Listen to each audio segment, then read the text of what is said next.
I'm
right here.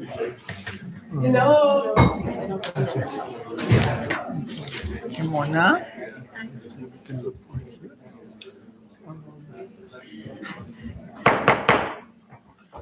Good afternoon, everybody. It is January 30th. It is approximately 6:01 a.m. I'm going to go ahead and p.m., I'm sorry. Sleep. I'm going to call the meeting to order. Roll call. Madam Secretary. Sorry, that's true. Can we all rise for the Pledge of Allegiance and a prayer? Ms. Ramos, can you call the prayer? Judge, can you call the Pledge of Allegiance? Heavenly Father, we come to you today asking for your guidance, wisdom, and support as we begin this meeting. Help us to engage in meaningful discussion, allow us to grow closer as a group, and nurture the bonds of community.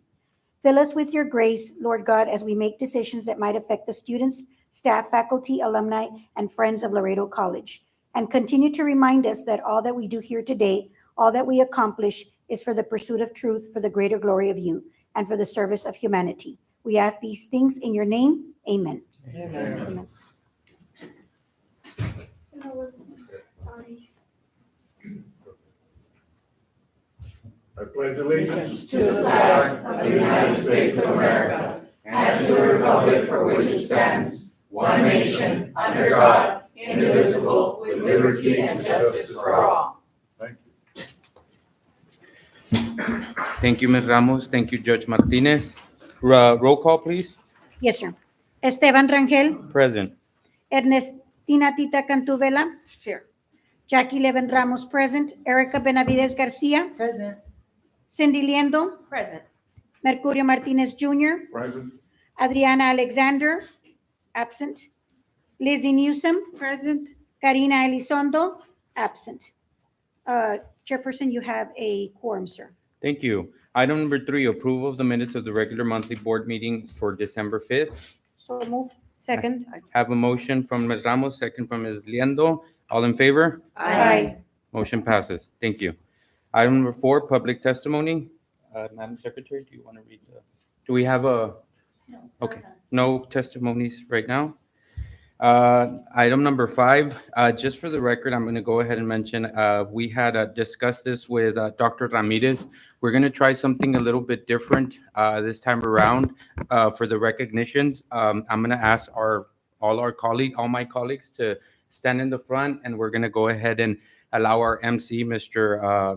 Ruben Villarreal, to host the MC of the recognitions so we could do all of them at once. So can I ask for the support of the board to Sure. stand in the front? And this is for item number 5.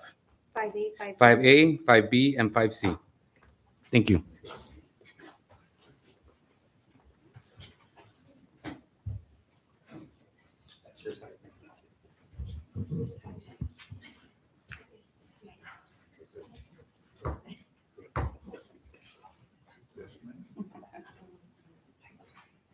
Go ahead.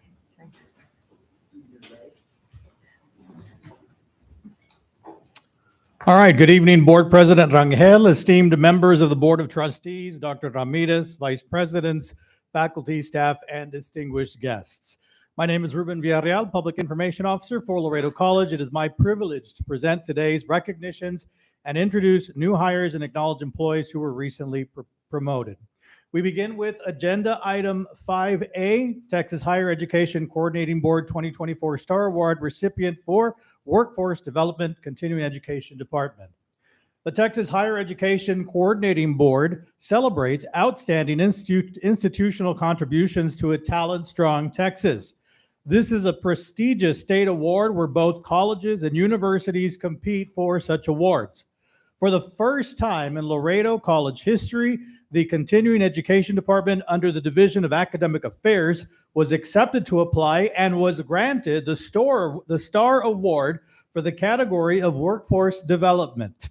Since 2020, LC has been collaborating with the City of Laredo and Workforce Solutions for South Texas, taking bold steps to address workforce development needs in response to the challenges posed by the COVID-19 pandemic. The initiative was called Laredo Cares and represented a multifaceted approach to upskilling displaced workers, providing opportunities to earn industry-recognized credentials in high-demand fields.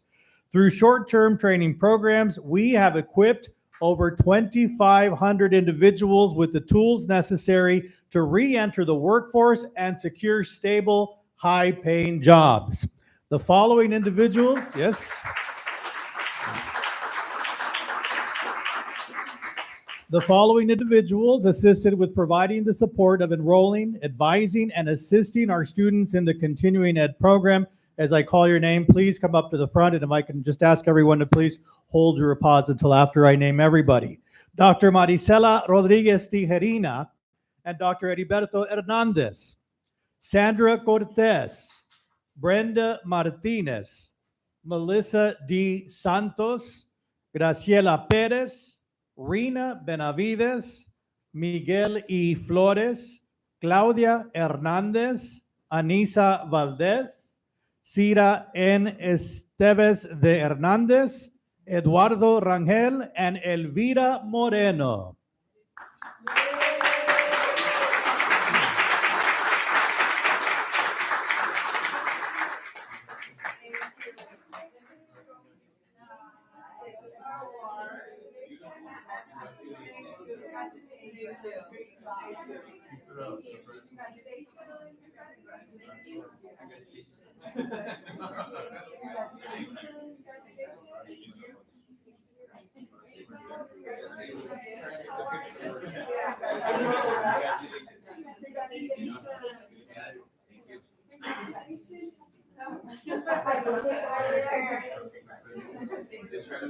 to work here? Yes.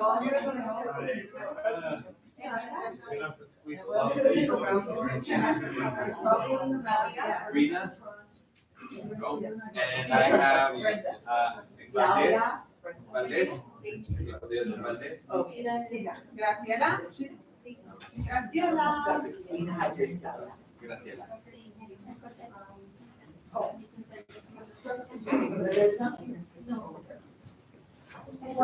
Thank you very much.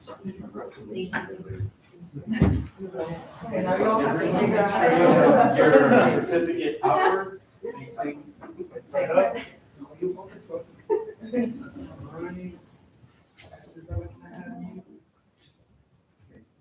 Can I have you kind of step backwards and I'll have the board come forward a little bit. That way we can- Take a left. Here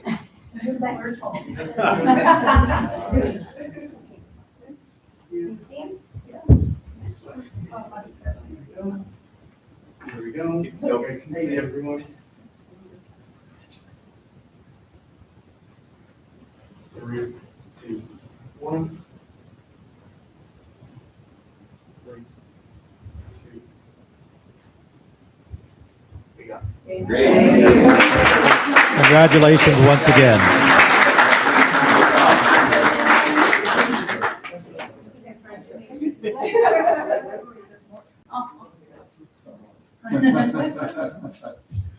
Thank you and congratulations. Next, under agenda item 5B, recognition of a faculty member obtaining certified welding inspector certification. We proudly recognize Mr. Julio Talamantes for his exceptional accomplishment.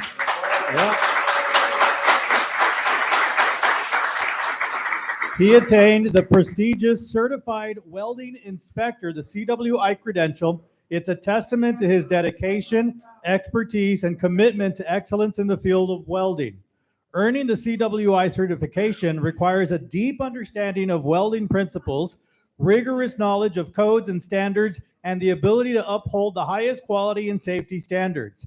This distinguished credential is achieved only through significant effort, discipline, and technical mastery, underscoring Mr. Talamantes' unwavering dedication to his craft and professional growth. Now, to give you an idea of the rigor, there's a 25% successful first-time pass rate with a 6-month preparation window. But Mr. Talamantes passed on his first attempt with only a 1-month preparation time frame. Yeah.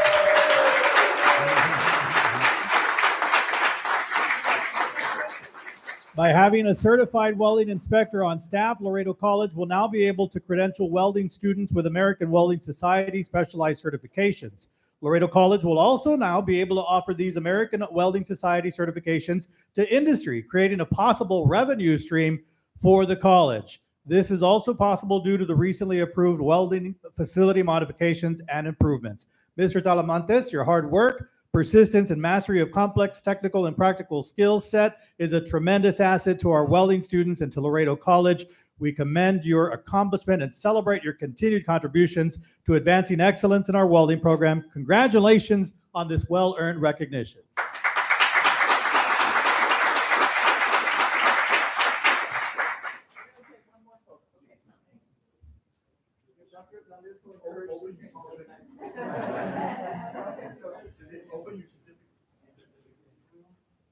Yeah, open the certificate. Yeah.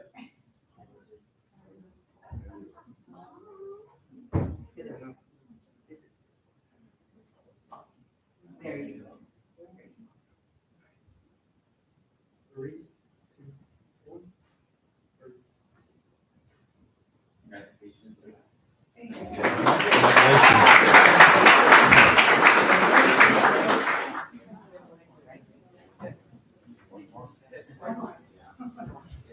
Lastly, under agenda item 5C, introduction of personnel actions, I'm pleased to introduce the following new hires. They may not all be here, but I'm going to call out each name. If you can, again, just hold your applause as they make their way up here to take a picture. So our new hires, Noelia Aguilar, Academic Success Coach. Laura Chapa, Workforce Development Center Assistant Director. Ilse Cortez, Enrollment Coach. Carmen de la Rosa, Human Resources Benefits and Leave Specialist. Cynthia Diaz, Director of Student Services and Wellness. Ernesto Elizondo, Homeland Security Studies Instructor. Vicente A. Mancha, Emergency Medical Services Instructor at the South Campus. Arturo Martinez, Automotive Collision Repair Technical Instructor at the South Campus. Claudia E. Sainz, Logistics Distribution Management Instructor. Georgina E. Salinas, Construction Fixed Assets Accountant. Rogelio Sandoval, Welding Lab Coordinator. Jose Cifuentes, Instructional Assistant in Allied Health. Anisa Valdez, Instructional Assistant, Continuing Education. Jonathan A. Valencia, Administrative Assistant 1, Human Resources. Ulisa Vicharelli, Enrollment Coach, and Maximiliano Zapata, Government Instructor. Human Resources was busy. Congratulations to our new hires.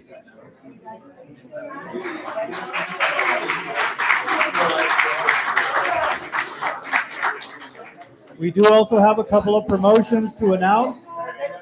Okay, so the new hires picture will be first. I know. Come on, guys. You hires first. We'll get you all right in the middle.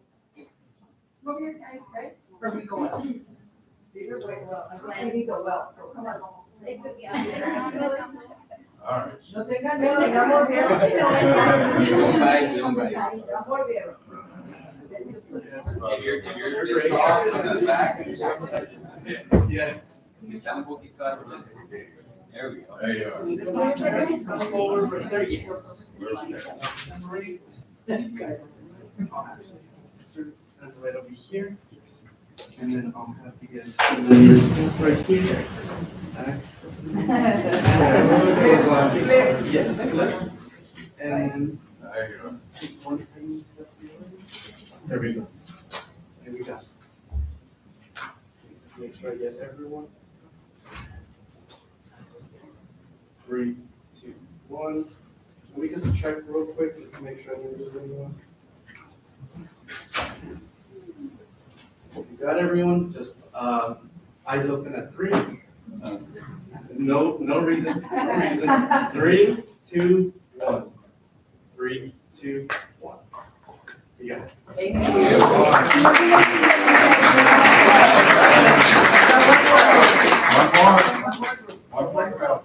We do have 2 promotions to announce. Humberto Gonzalez, Student Support Services Advisement Coordinator, and Daniela Nava Cortez, Admissions Specialist 1. Congratulations on the promotion.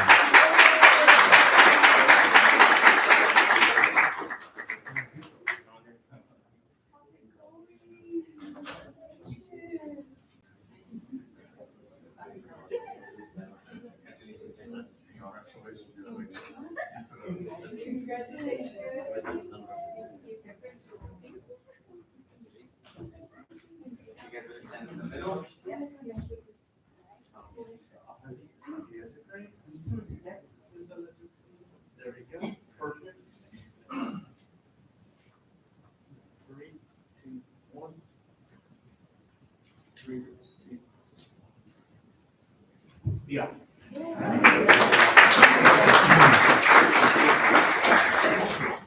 Thank you for your time and congratulations once again to our honorees. We welcome our new hires and congratulations to those who were promoted.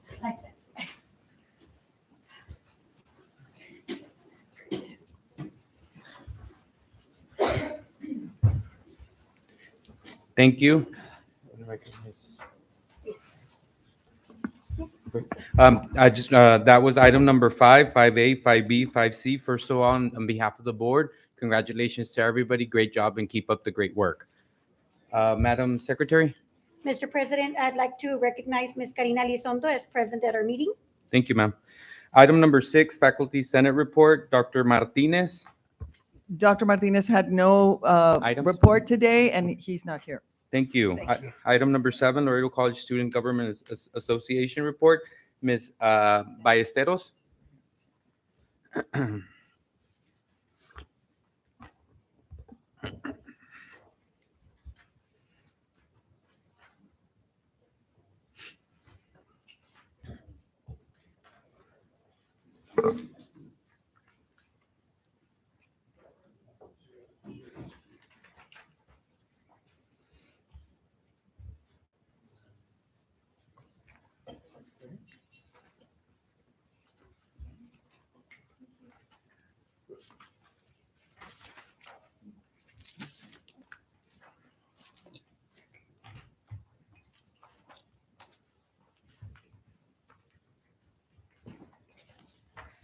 Good evening, board members. I'm Lindsay Ballesteros, otherwise known as Nini.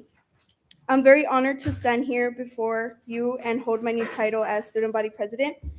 I'm looking forward to future meetings and gatherings and working together more often. Thank you for your time. Now let's get into what the student body has been up to lately. So on January 14th, we had the legislative session visit in Austin, Texas, at the Texas Capitol for opening day ceremony of the 89th Texas Legislature. Our SGA leaders also witnessed the swearing in of Dean Senator Judith Safarini. And there's us in the Capitol. That is our Vice President, Yamile Perez, and one of our senators, Randy Villarreal. From January 14th through the 16th, we hosted Welcome Week. Well, we did not host Welcome Weeks. The Office of Student Life hosted, but we were there and we helped and we were engaged with all the students. Here are a couple of pictures from events that included like the Loteria, the Do Not Get Lost. I know it looks a little bit silly, but it's basically where we give donuts and maps for the school for like the new students on campus, and they're able to like walk around and yeah. And then we had the resource fair, which a bunch of departments go and they get to get a lot of information. For students, get a lot of information. We also had the LC car swag out and the Palomino barbecue. That is always a hit every semester. Additional events, our SGA retreat took place Tuesday, January 7th. We talked about parliamentary procedures, the Constitution, Robert's Rules of Orders. As we swore in new members, we had to go over most of these things because not everyone is familiar. And we went over Dress for Success, and we hosted a mock meeting as well. On Friday, January 24th, we're gonna have our first official meeting. Oh, I'm very sorry. I apologize. We had our first unofficial meeting, and we talked about the WBCA parade, which we are going to come out in. We also talked about Fun Fest, if we want to host a booth, if we don't want to host a booth. We also talked about Valentine's Day, and we said that we were gonna partner up with the Office of Student Life, and then we talked about our trip to the state capitol that we're gonna have in February. We actually leave this Sunday. And our first official meeting will be held Friday, February 7th. So that's it for the month of January. Thank you so much. Ms. Ballesteros, thank you so much. Welcome. We wish you nothing but success and a great job. The report was great. Any comments from my colleagues? Welcome. No? you Congratulations, so Ms. much. Ballesteros. Thank Thank you, you. ma'am. Item number 8A, Program and Policy Committee Meeting Report by Ms. Levin Ramos. Thank you, sir. Recapping Monday's Program and Policy Committee meeting, we discussed the following items. TASB Board Policy Update 48, review updated legal policies and act on local policies, review and approve modifications to LC Board Policy CLA, local facilities planning and facility standards. During this meeting, we convened for the first time with new committee members, myself as the chair, Ms. Garcia as the co-chair, Ms. Vela and Ms. Newsom, and we welcomed our new members, Ms. Vela and Ms. Newsom, and recapped and reviewed the purpose of the Program and Policy Committee. The policy manual is updated twice a year, and TASB, the Texas Association of School Boards, oversees the updates as we subscribe to their legal and local policies. Dr. Arezola spoke of the 4 types of documents and policies, which consist of the legal, local, regulations, and exhibits. And we also discussed the dynamics of the committee and reviewed the 2 proposed items. Dr. Arezola presented the information for the TASB Board Policy Update 48, which you have on your paperwork, and the CAK Local Appropriations and Revenue Sources Investment will be deferred, and I will make a motion at this time to defer CAK Local to another time. That's my motion before I conclude with my presentation. There's a motion on the table. I second. Okay, there's a motion by Ms. Ramos. There's a second by Ms. Garcia, the judge, Martinez, and Ms. Vela. All in favor? Aye. Aye. Motion passes. Thank you, Ms. Ramos. Thank you, sir. I'm sorry. I'm sorry, go ahead. CD Local Accounting Financial Ethics, DHB Local Employee Standards of Conduct Child Abuse, and FAA Local Equal Educational Opportunity pregnant and parenting students. There was a clarification on the role of the liaison to assist in the pregnant and parenting students under 18. Number 2 was CLA local facilities planning and facility standards. In reviewing this policy, I brought this item for consideration. We will be discussing it as soon as we make a motion to move to discussion. And all committee members discussed and proposed to move the items forward in the board meeting. And I thank you for your participation. Thank you, Ms. Levin Ramos. Item 8B, Finance and Audit Committee Meeting Report by Ms. Cantu Vela. Yes, we met on Tuesday, and we had a very fruitful meeting. We went through quite a bit. I don't want to sit and read everything because it'd take a long time, all that we went through. But we did go through everything, all of the items that we were supposed to cover, and they were explained to us very well. And that's really all I have. We're pretty much for everything. Thank you, Ms. Vela. Item 8C, the Building Committee Meeting Report by Ms. Liendo, Chair. Thank you, Mr. President. Building Committee notes, the Building Committee meeting was held on Wednesday, January 29th at 5:30 p.m. Committee members present were Cindy Liendo, Lizzie Newsom, and Board President Esteban Rangel was also present, as well as Dr. Minita Ramirez. First item on the agenda was the discussion of a time extension for the Arechiga Hall and Lamar Bruni Vergara environmental construction projects. Mr. Vela presented that Line-Decker Construction submitted a letter dated January 15th, 2025, requesting a time extension for both projects. Arechiga Hall was scheduled to be substantially completed by January 31st, 2025, and they are requesting 59 days for a new substantially complete date of March 31st, 2025, plus an additional 60 days for final completion, bringing that date to May 31st, 2025. The reasons for the delay are weather delays and modifications. Still pending work are painting, flooring, electrical, ceiling tile, HVAC, and exterior work. They are also requesting an additional 111 days on the Lamar Bruni Vergara Environmental Center contract. The current substantial completion date was December 10th, 2024, and the new date would be March 31st, 2025, with a final completion date of May 31st, 2025. The reasons for the delay on this project are weather delays and modifications to scope of work. They have also encountered issues with pond areas that required additional work, storm drainage work, and problems with the animal enclosures. Next item on the agenda was the approval of construction contract for the Veterans Center project. Mr. Vela presented that we had received 2 competitive sealed proposals. We received score sheets with tabulations for both bids. The committee then decided to go into executive session upon the legal advice of our legal counsel.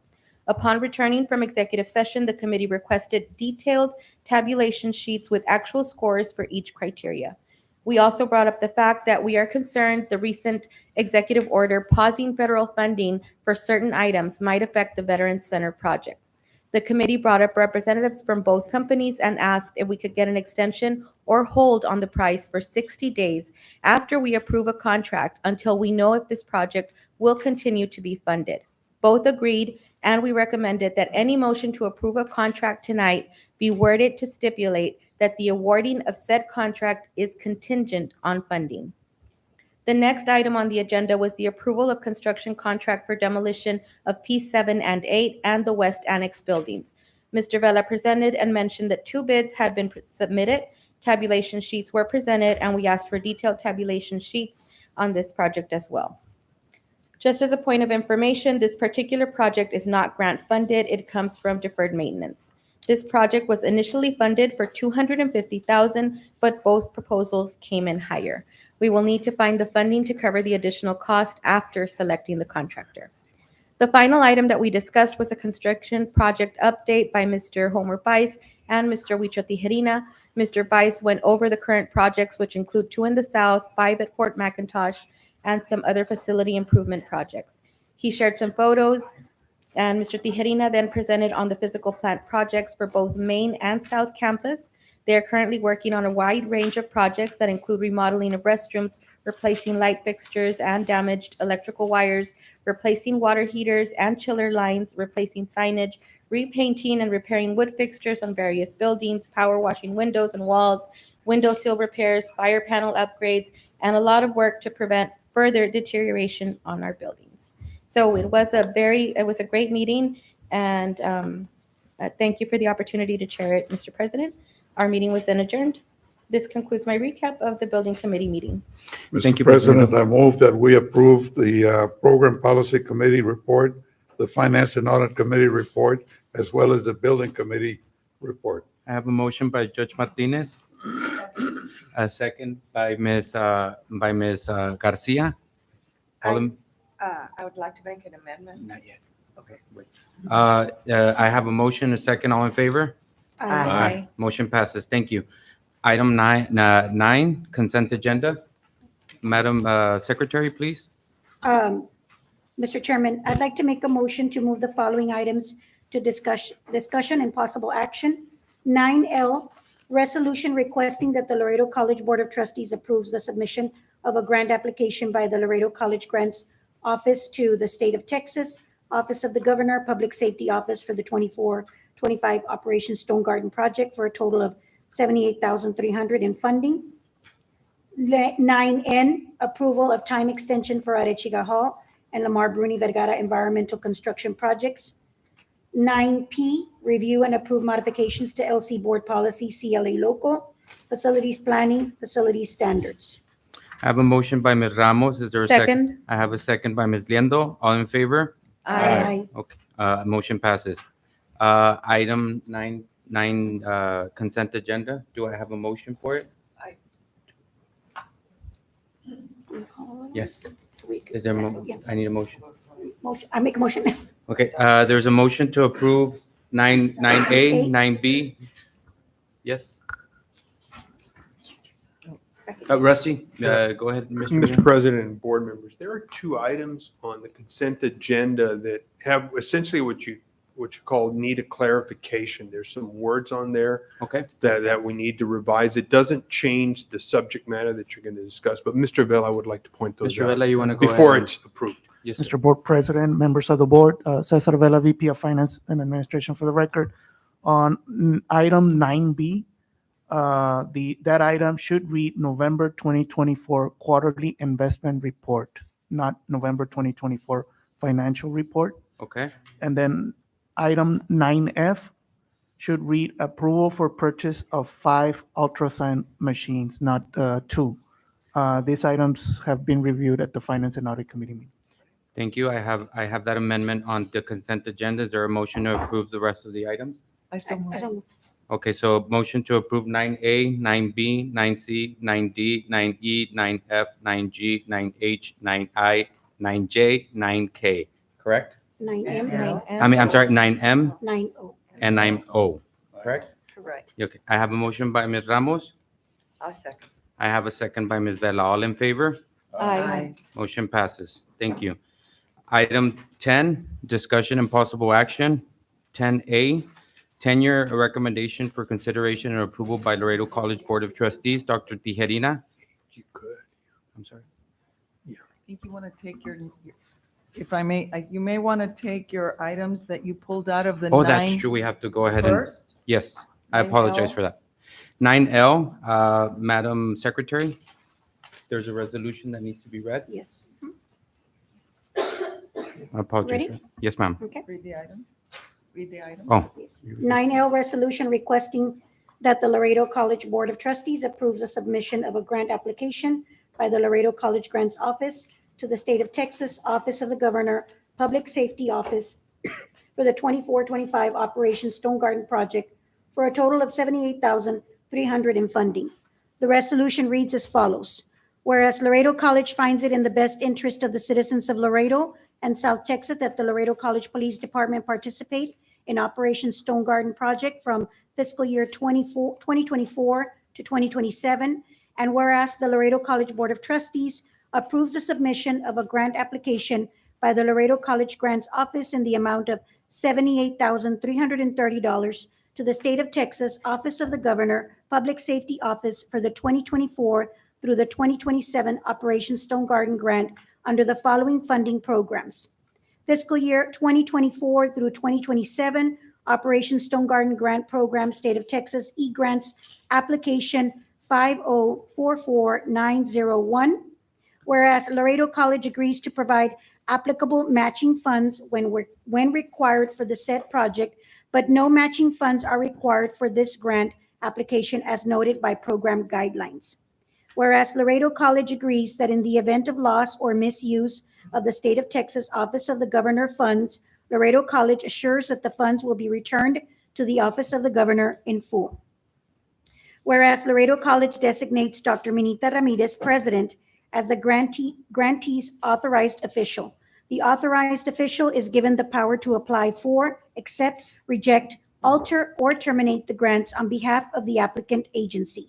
Now therefore be it resolved that the Laredo College Board of Trustees approves the submission of a grant application for a total of $78,330 in grant funding by the Laredo College Grants Office for the 2024-2027 Operation Stone Garden Project to the State of Texas Office of the Governor, Public Safety Office. So Duly- moved, Mr. Chairman.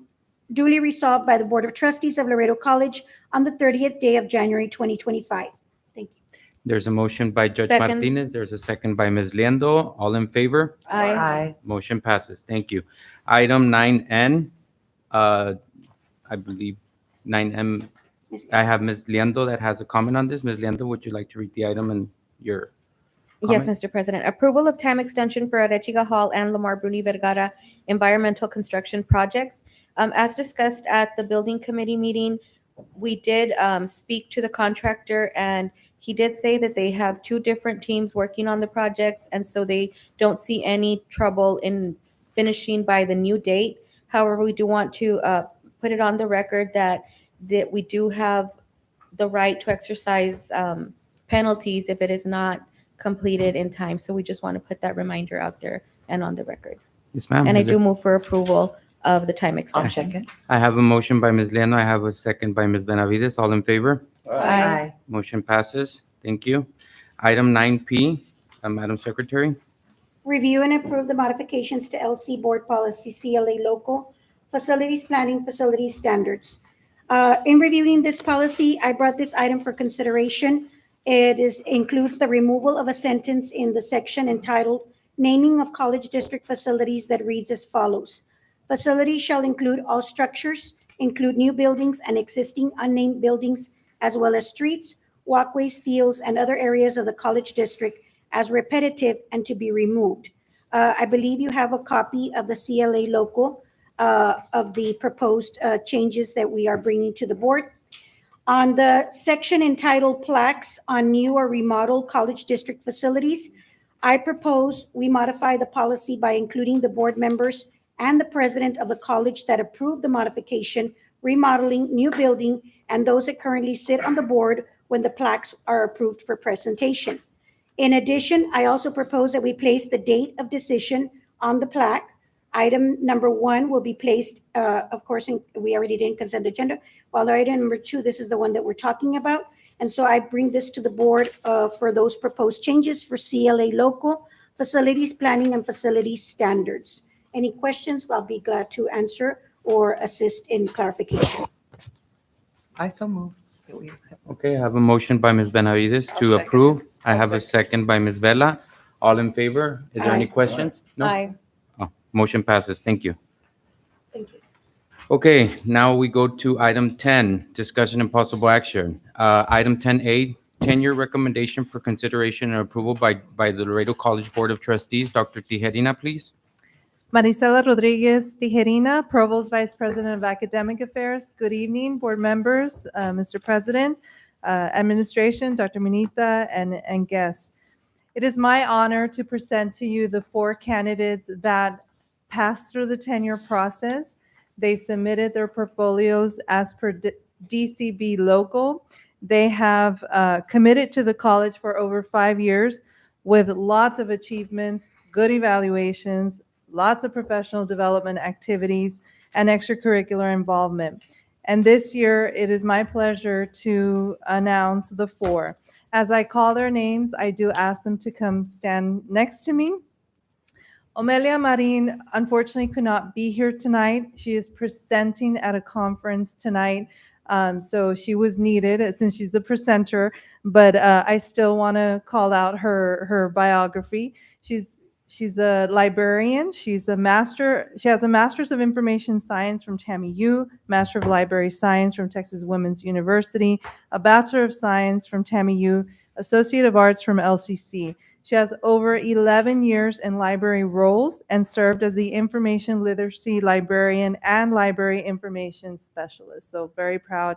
But unfortunately, Omelia, I mean, she's doing great things tonight as she's presenting in a digital learning conference in the Valley. But we do have tonight in presence Mr. Mauro Ramon. He is our Assistant Professor of Emergency Medical Services. I know. Mauro? He has a Bachelor of Science in Emergency Health Sciences from the UT Health Science Center in San Antonio, Associate of Applied Science in Paramedics from LC, Certificate in Paramedic, Certificate in Emergency Medical Technician from LC. He has over 10 years of experience in medical field, serving as a flight paramedic, paramedic firefighter, EKG technician instructor, and assistant professor of emergency medical services and clinical coordinator. He's also a subject matter expert through the National Registry of Emergency Medical Technicians. Next is Gregory Salas, who you all know as Greg.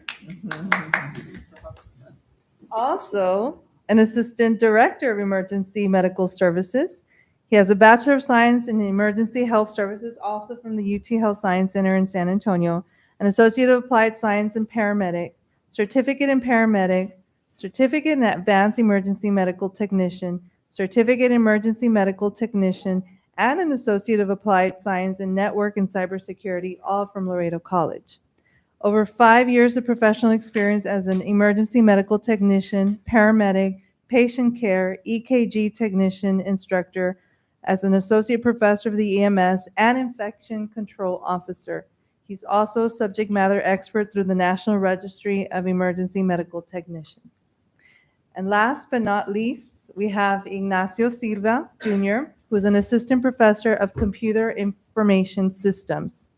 He has a Master's of Science of Information Systems from TAMU, a BBA Management and Information Systems, also from TAMU, an Associate of Applied Science with a major in computer programming from LC. He has over 30 years of work experience as a computer software developer, police network administrator, and now an assistant professor at the Computer Science and Technology Department. So it is my pleasure again to present the 4 candidates for tenure recommendations.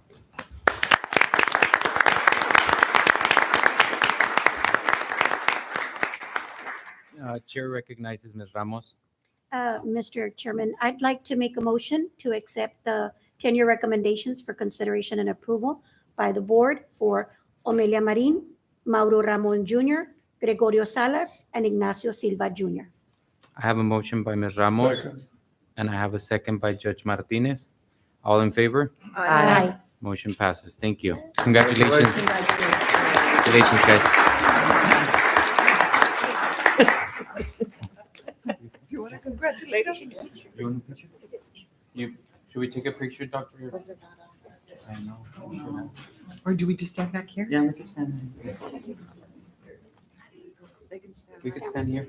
Okay, we'll just stand up.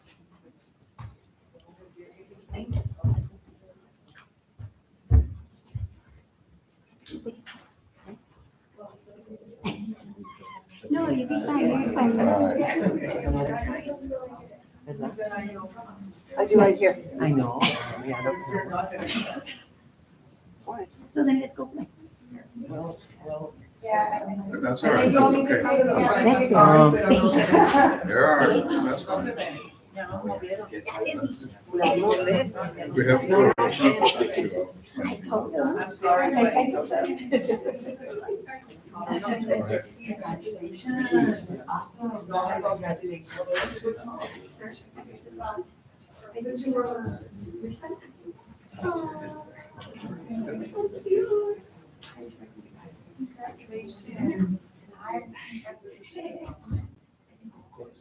Felicito, you've got quite an impressive background. Congratulations. They need to be here somewhere.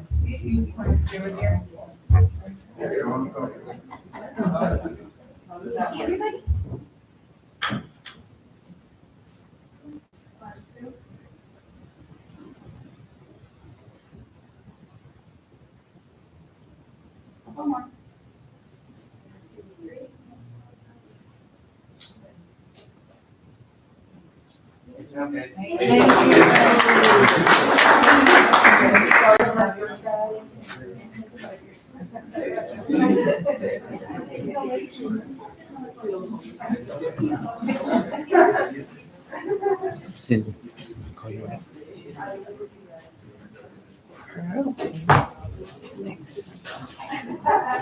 10B.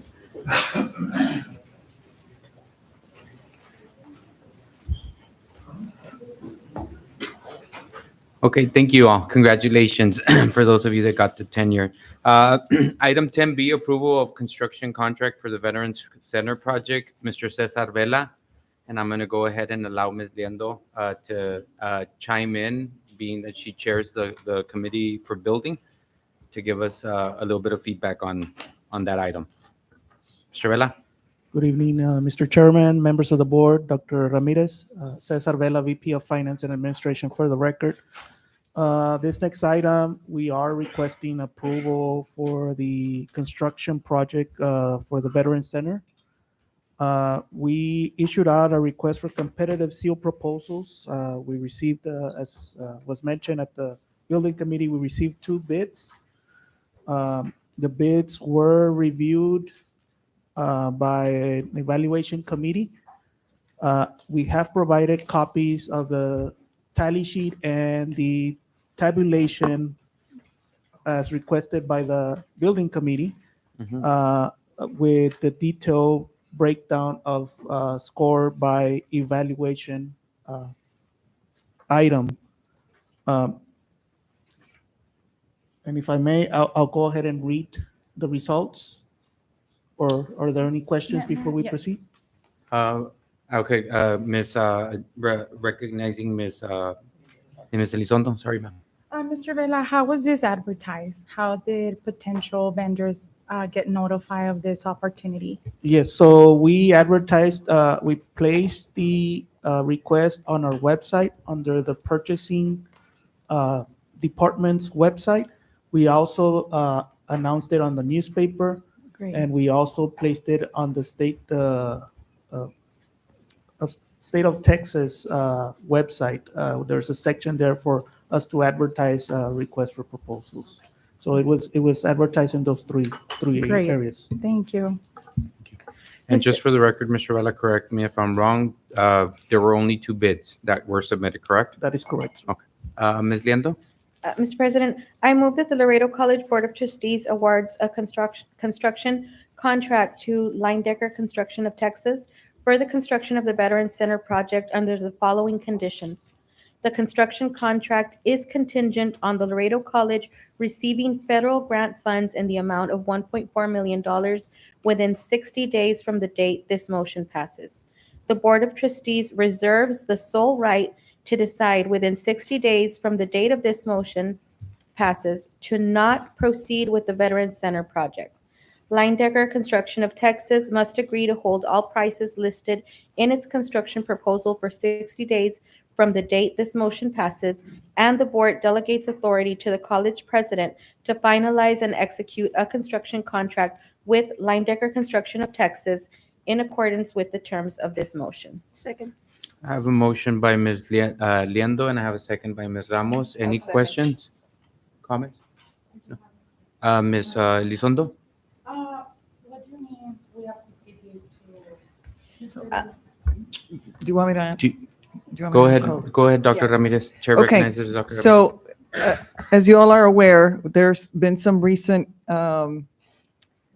discussion about grants and funding that is supposed to come to us from the federal government. And it was an executive order from the General Management Office of Budget, or General Management Budget Office in Washington, D.C., which would have halted all federal funding coming to the college. Now, As of yesterday afternoon, the president has rescinded that. However, we still don't have the funding in our, or we're not able to download or draw down funding from the GAO department or the GMB department because we haven't been given those steps on how to do that. March the 10th, we have a Zoom meeting, which Mr. Gabe Lozano is part of that cohort. There are apparently 6,000 of these grants out there that haven't yet been, they've been passed by Congress, but they haven't been funded. And so on March the 10th, we're in cohort 2. We're supposed to get direction about that funding, the 1.4 million. Without the 1.4 million, this construction cannot happen because we don't have the 1.4 million in this year's budget. Mr. President, may I? Madam Secretary, Madam Chair recognizes Ms. Liendo, sorry. Thank you, Mr. President. At the building committee meeting, we did discuss this with both prospective contractors, and we did let them know that we had to put this wording into the motion regardless of who got it, because if we do not get the funding, we do not want to be held liable for that, for those funds, because we won't have anywhere to draw them down from. So they agreed, and that is why we worded the motion this way. So with that being said, because of the motion of Ms. Liendo for the board, Ms. Newsom was there present as well. Because of the motion that Ms. Liendo is doing, she's protecting the college to being able to, if we do not get the funding, we will not be able to pursue with this project. Correct. Chair recognizes Ms. Elizondo. I'm all for this project. I support it 110%. However, I do think it's very responsible to make a decision based on potential funding. So I think. Well, if I may. Chair recognizes Ms. Dr. Ramirez. Thank you, sir. The funding has been passed through Congress. So according to Congressman Cuellar's office, we're supposed to get the money. However, we have not been given the guidelines on how to draw it down, which is what we're going to receive supposedly on March 10th. Okay? Now, we've been waiting for this money for some time now because this got awarded to us last year. So Congressman Cuellar is having a meeting tomorrow, an open meeting. We will be present at that open meeting. He seems to believe that it should be fine, but the idea is typically when contracts are awarded, we have 60 days within which to begin that project so the price is held, right? And so the idea is if we don't get the funding within 60 days, are they going to hold the price? And so that's where we're at right now. We're going to get funding according to Congressman Cuellar because it's been approved by Congress and it would be illegal or unconstitutional not to award us the money. But we need to safeguard ourselves in some way, shape, or form. And both contractors have been very, very understanding of that. So in other words, Chair recognizes Ms. Garcia. really, we're protecting ourselves Yes. by saying this. Yes. With this wording, we're protecting ourselves that we are not going to have to put out the money that we don't have. Right. Because it is being done by a grant. You understand? Yeah. So really, that's. Thank you. Chair recognizes Ms. Ramos. So the caveat is, number one, contingent 1.4 million of 60 days, right? Within the 60 days, we'll see if we get the money. Right.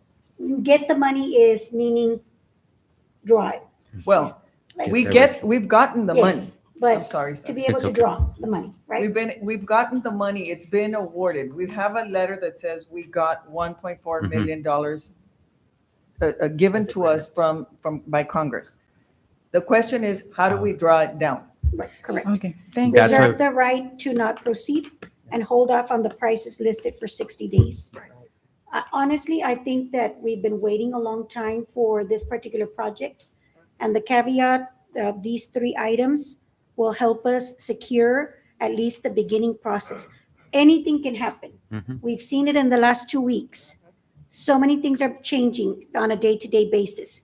But I think that if we already have the money that's been awarded to the college, then we do need to protect ourselves in a way, to make sure that if we are ready to proceed with this project, I personally think that 60 days is a good time, but I'm just wondering, so many things have happened in a week and a half. So many other things will happen in 60 days as well. But I did second the motion, and I am in favor of it because I feel like we are protecting ourselves, plus we're also getting ready to begin, because we do need to move on. We do need to move on with the project. Okay, Thank you, so sir. there's a motion and a second. All in favor? Aye. Motion passes. Mr. Vela? If I may, members of the board, there is also a second item to this agenda. Okay, As we mentioned, we currently have 1.4 million from federal funds. yes. We are still working on the details of how to draw down that money. But if this project moves forward, again, the proposals did come over that 1.4 million. So we are also requesting that the Board of Trustees allow us to use 597,000 from the deferred maintenance funds to cover the additional funds. Is there a And we do motion for? So currently- moved for 10C? No, for that same item. Oh, for 10B. There's a motion by Ms. Liendo for the recommendation from Mr. Vela. Is there a second? A second.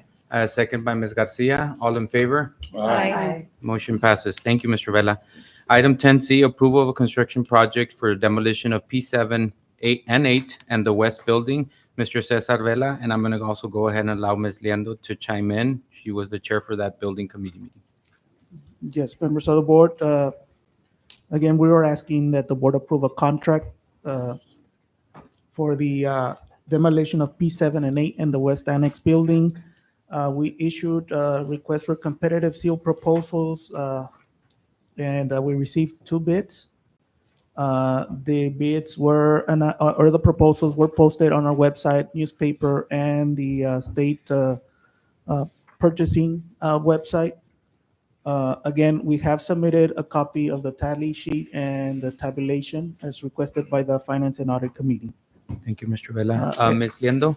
Mr. President, I make a motion that we approve American Contracting and Roofing as a contractor for the demolition project. They did come in at $350,000, so I would also include in this same motion that we allow the Finance Department to allocate an additional $100,000 from the deferred maintenance fund. There's a motion by Ms. Liendo. Is there a second? I'll second. There's a second by Ms. Vela and Ms. Ramos. All in favor? Aye. Motion passes. Item 10D, Thank you. approval of board member travel, reimbursement, reasonable travel expense to Board of Trustees institution as per Laredo College Board Policy, BBG Local, board members' compensation and expenses, and BBH Local, board members' conventions, conferences, and workshop. Dr. Ramirez? Yes, Mr. Rangel, members of the board, as you all know, February 27th and 28th is the Board of Trustees Institute in Austin, and we have several board members that will be attending that conference, and I just need approval for reimbursement to those members that are attending that meeting. Is there a motion? So movement, Mr. President. I have a motion by Judge Martinez. I have a second by Ms. Garcia. All in favor? Aye. Motion passes. Thank you. 10E, I'm going to go ahead and defer this to Ms. Ramos so she could go ahead and present this item. Yes, sir. This is 10E is appointing an individual to represent the Laredo College District as a member of the Board of Directors of the City of Laredo Tax Increment Reinvestment Zone, TERS number 2, also known as the Coves at Winfield. And my motion is to nominate Mr. Esteban Rangel to serve on the Reinvestment Zone TERS number 2 as its representative for the Laredo College. Second. I have a motion by Ms. Ramos and I have a second by Ms. I'll Liendo second it too. and Ms. Vela. All in favor? Aye. Motion passes. Thank you. Item 10F, honoring former members of the Laredo College Board of Trustees, Ms. Lupita Cepeda and Mr. Jorge J.D. Delgado. Mrs. Ramos, please present. 10F is honoring the former members of the Laredo College Board of Trustees, Ms. Lupita Cepeda and Mr. J.D. Delgado. I bring this before the board because I think there was a little bit of miscommunication. There was an event that was going to be set aside for honoring the individuals that had served on the board prior to 2025, of course. And I wanted to bring it to the board so that I could get clarification, because it seems that we canceled the event unbeknownst why or whatever. And I want to see if our board members are in agreement, first of all, to honor our former members of the Laredo College Board of Trustees. I believe that there was a miscommunication. There was also a lack of time that happened. What happened is the election happened on November the 5th, and then shortly thereafter, Thanksgiving came really close. A week and a half later, we had not certified the votes for the incoming members of the board. And then after that, Thanksgiving came and left, and we were supposed to have something between December the 5th and also a little bit before the Christmas holidays. But then the Christmas holidays came and went. We swore in our new members. We did not want to have an event, I want to say stealing the thunder of our new board members, because they're coming in and they're being sworn in. And we had a meeting on December the 5th. So it was kind of difficult. But there was an intent to have an event take place when we returned back from the holidays. However, there was some miscommunication. Some of our board members were not in agreement, and so forth. We canceled it. And so, Mr. Chairman, you took the opportunity to cancel that and to bring clarification to this item. So I bring before you, I would like to make a motion to honor the former members of the Laredo College Board of Trustees. That's my first question. So my first motion is, would the board honor the former members of the Laredo College Board of Trustees? I want to get an answer from the board first. Are we in agreement to honor them? Yes or no? My motion speaks for itself. There's a motion on the floor by Ms. Ramos. Is there a second? I'll second. I have a second by Ms. Vela and Ms. Garcia. Discussion, Ms. Elizondo. I have a question. What's the budget for this particular event? Where is the money coming from? Can you please May I elaborate? have some clarification? I'd like to clarify. Okay. So this has not been anything new? No. Before, Okay, before let me I speak. do have a question. Can Okay. somebody answer it, please? Unless you have Chair the- recognizes Dr. Ramirez. Go ahead, ma'am. Sure. So typically, or my understanding is that typically outgoing Board of Trustees at a board meeting have an opportunity to say their thanks, and there's coffee and cookies. And it comes out of the president's budget for the coffee and the cookies. And people have an opportunity to say thank you, and they're awarded a plaque or gift on behalf of the college for their service. And so because we didn't have that, the idea was that we would have a little reception at 5:30 so people could come and say thank you very much. We'd give them their plaque, and that was it. The budget is coffee and cookies, just like we did here for the swearing in ceremonies for our new board members, which is what we did 2 years ago for the board members that came in there. We do coffee and cookies and water. And typically we do it in this room. And so that was the original plan, to do coffee and cookies and try not to, as Mr. Rangel said, or Ms. Ramos said, steal anybody's thunder or be disrespectful in any way to either one group, the ones that were coming in or the ones that were going out. So I hope that answers your question. Thank you. Ms. Elizondo, go ahead. Do we do any of this like for faculty and staff when they retire after serving so many years?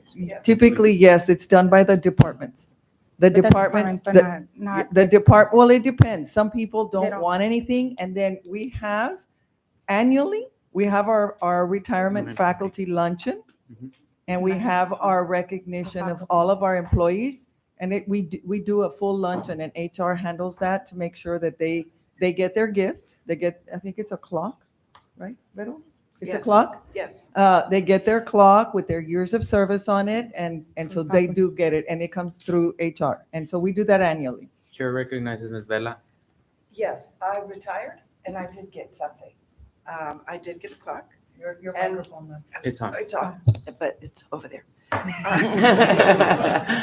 I retired, I got a clock, And I was recognized at Employee Appreciation at that time. And we're also invited to any function that the college has. Right. So as long as I've been on the board and as long as I've been at the college, we have always done something for the outgoing board members that no longer serve. We do this out of the kindness of our heart. And it's just a thank you. Yes, ma'am. Thank you. Chair recognizes, I'm going to go ahead and call Ms. Ramos, or she had a comment first. No, Not anymore? It got answered? Okay. Yeah. Chair recognizes Ms. Benavides. Honestly, I came in 2 years ago, right? This is my third year. And I know that Ms. Mares and Dr. Carranza had a chance to speak. And I do believe that after being here for 2 years, that I know we don't get paid, and that doesn't matter. That is something that we do for the love of the school, of all its stakeholders. I think that if we didn't do it before, I don't know, and I don't know because I don't know who I didn't know the president before, and the board president before, if they decided that it was a good idea or not. However, I feel that it is a good idea because number one, so a lot of work that goes to being a board member, a lot of reading, a lot of knowing and making decisions on people and families of people that are going to be on this job and are going to work hard or not work. You know what I mean? And so there's a lot put on our shoulders. And I think the least we can do is honor them with a little courtesy of giving them a plaque. I don't think that is a big deal. I've been in education for many years and at UISD for 28 years, and we did more than just a plaque for our retiring people. And we do a lot more than that for the board members. I'll tell you that. So that's really my thoughts on that. It's true. It's true. No, it's true, guys. Cookies and coffee, come on. Thank you. Chair recognizes Ms. Elizondo. Ms. Liando. Sorry, ma'am. Thank you, Mr. President. I would just like to make a comment as well. On all the government boards, in our community, this happens. Whether you are no longer on the board because you chose not to run for re-election or you lost re-election, there is always some sort of recognition given at the end of your service. And it's not only done on the government boards, but on nonprofits as well. Mm-hmm. And just in any capacity where someone serves, usually there's a thank you when you're done with your service. So I definitely agree this is something we should do. Thank you, Ms. Liando. I'm going to go ahead and make a quick comment. Yes, I was the one that spoke to Dr. Ramirez about canceling the ceremony, or I guess the event. And the reason for that was because, yes, I think we had to express what actually happened because, like Ms. Ramos said, I didn't want to steal the thunder from Ms. Alexander or Ms. Newsom. It was just, I think the situation was just placed in a very different way that we weren't allowed to have these individuals say goodbye and allow them to give them a plaque. So that's the reason why I was honestly going to, I had a conversation with Dr. Ramirez and just said, let's just go ahead and call a special call meeting 30 minutes before the board meeting, allow whoever wants to come, either board members, staff members, to come in and, thank them. But Ms. Ramos wanted to put the item on the agenda, and I think I applaud her for that because I have another motion right after we go ahead and approve, if approved, her item. So is there any other questions or comments? No? So there was a motion and a second to recognize these two individuals. All in favor? Aye. Anybody against? No. Motion passes. Thank you. My other motion that I want to touch on this one is I want to make a motion that from now on, moving forward, that this happens to any board member exiting or anything like that. If they either decide not to run for re-election or lose their election, I want to make a motion that we recognize them or resign from now on. I have a motion and I have a second by the judge and Ms. Vela. Dr. Ramirez? Should Do you all want to put that in form of a policy, a local policy? I was looking at my notes to see how to Yes. say it, but yeah. As a wanna motion, put- as a local policy Okay, that, I'll amend it based on Ms. Newsom. Yes, Mr. Muir? Mr. President and board members, this particular item does not have any language that indicates that there will be an amendment to a policy. So I'd be just a little bit, I think it Okay. reads honor. For next. That's fine. I'll go ahead and what I'll do is I'll just recommend, I'll rescind my motion. Well, I think it'd be okay to say that. If we're going to amend policy, I think we should cite the policy, Okay. prepare language for the amendment and Perhaps so at the forth. next board meeting, just, Yeah. I think you could act on your motion, Mr. Dunham. It's on there. I So- was gonna suggest that it becomes part of the policy. That way there's never any questions out there. Yeah. So I guess I'll rescind my motion, but what I'll do is I'll go ahead and recommend that this is taken to policy and allow this to go to policy first, get the language that is correct, and then bring it for board approval whenever it's ready. Is that fine? Chair recognizes Ms. Elizondo. Yeah, I think as a point of reference, I think it will be a great idea to consider to do it before, so they could have an opportunity to properly say goodbye and without having any issues with the new. Maybe we could just put it on the policy. Maybe. Add Some- that some- to the policy. Yeah. Chair recognizes Ms. Bella. We can, you it know, what can go to happened the this year committee. is we lost 5 days. That's what happened. The Thanksgiving. Because We lost more than Thanksgiving that, was but so okay. late Yes. that we lost those 5 days, and believe it or not, it would have been done if. We would have done it if right. Well, the weather came in also. Yeah, and It then was part of Thanksgiving an was so in- late, it was, interruption. yeah. Yeah. So if, Chair recognizes Ms. Newsom. Do you I have a was gonna comment? say, put it on policy and put it where it's stated that they get honored and recognized and with the plaque prior to the new The last- Board members. board members be sworn in. That's my Yeah. recommendation. Okay. Well, we have Chair recognizes Ms. Ramos. So in addition to that question that we just brought before the board, and I thank you for voting on it for clarification, we also need to establish, and I'd like to make another motion to propose a ceremony or a type of event prior to our next board meeting, February the 25th at 5:30 in the afternoon, if it meets everybody's approval. That way we could already set the time aside, and it would be February the 25th, unless there's another date that other people might ask about or they might suggest.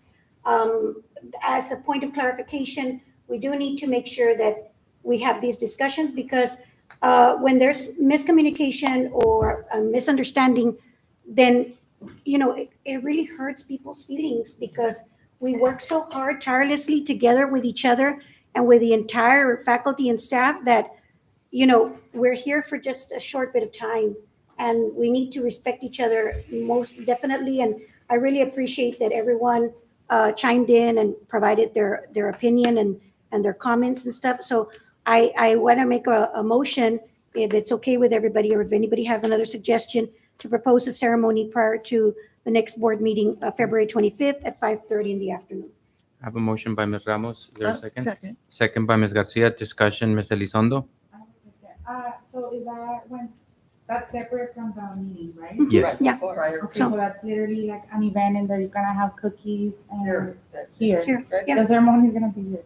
it's right before, it's just about half an hour before the meeting. But it's Whoever wants to come can come, and whoever doesn't, and the meeting is going to be at 6, correct? Yes. So at 5:30, we gather and we just thank them and provide the recognition, and that's it.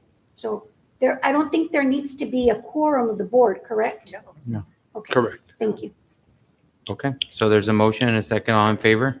Aye. Anybody against? Motion passes. Thank you. Thank you. 10G, the tax exempt status for the CPS Energy and CPS Energy proposed agreement for payment in lieu of taxes to be made to the Laredo College, possible closed session pursuant to Texas Government Code Section 551.071 to receive legal advice from counsel. Mr. Muir, do we have to take this to executive session? You don't or have can to. we- Mr. We don't Dunham. have to? No. Okay, so is there any comments on this, Dr. Ramirez?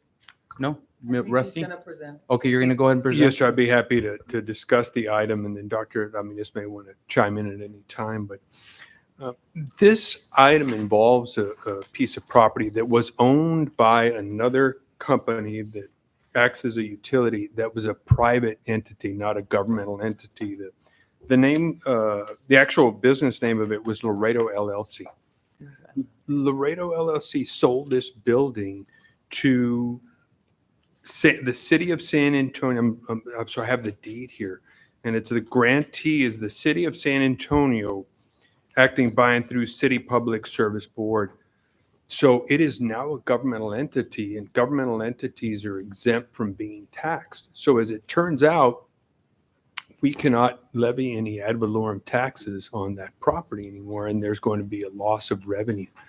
And the entity, City Public Service, the new owner, contacted Dr. Minita, I think originally, and said, I'd like to meet with you and discuss this event because it's going to affect the college financially. And what they're proposing to minimize the blow is to enter into an agreement for the payments in lieu of taxes. So this new entity, again, the city of San Antonio, would pay Laredo College a sum of money over the period of 4 years.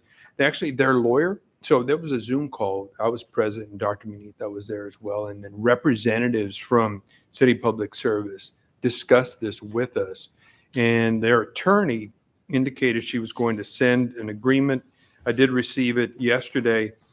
And they're proposing to pay all the taxing entities. It would be the city, Webb County, Laredo College, and Laredo and United Independent School Districts. That's according to their schedule here. So for the Laredo College, the amount to be paid in 2025 is $60,000. The year after 2026 is $35,000. Year after 2027 is $15,000, and then the total amount, because there's also a payment for 2024 that taxes of $55,000. That would be $165,000 in total. The truth of the matter is that we cannot levy taxes against this entity in 2025 and moving forward. So, I guess, the corporation, the city of San Antonio is trying to be a good governmental entity and proposing these payments to us. I do have this agreement. I have not reviewed it with Dr. Minita. I would like to have a chance to do that, but if it's an agreement with the board, and you can authorize her to execute this payment in lieu of taxes settlement agreement with City Public Service, that would be what the request is. Yes.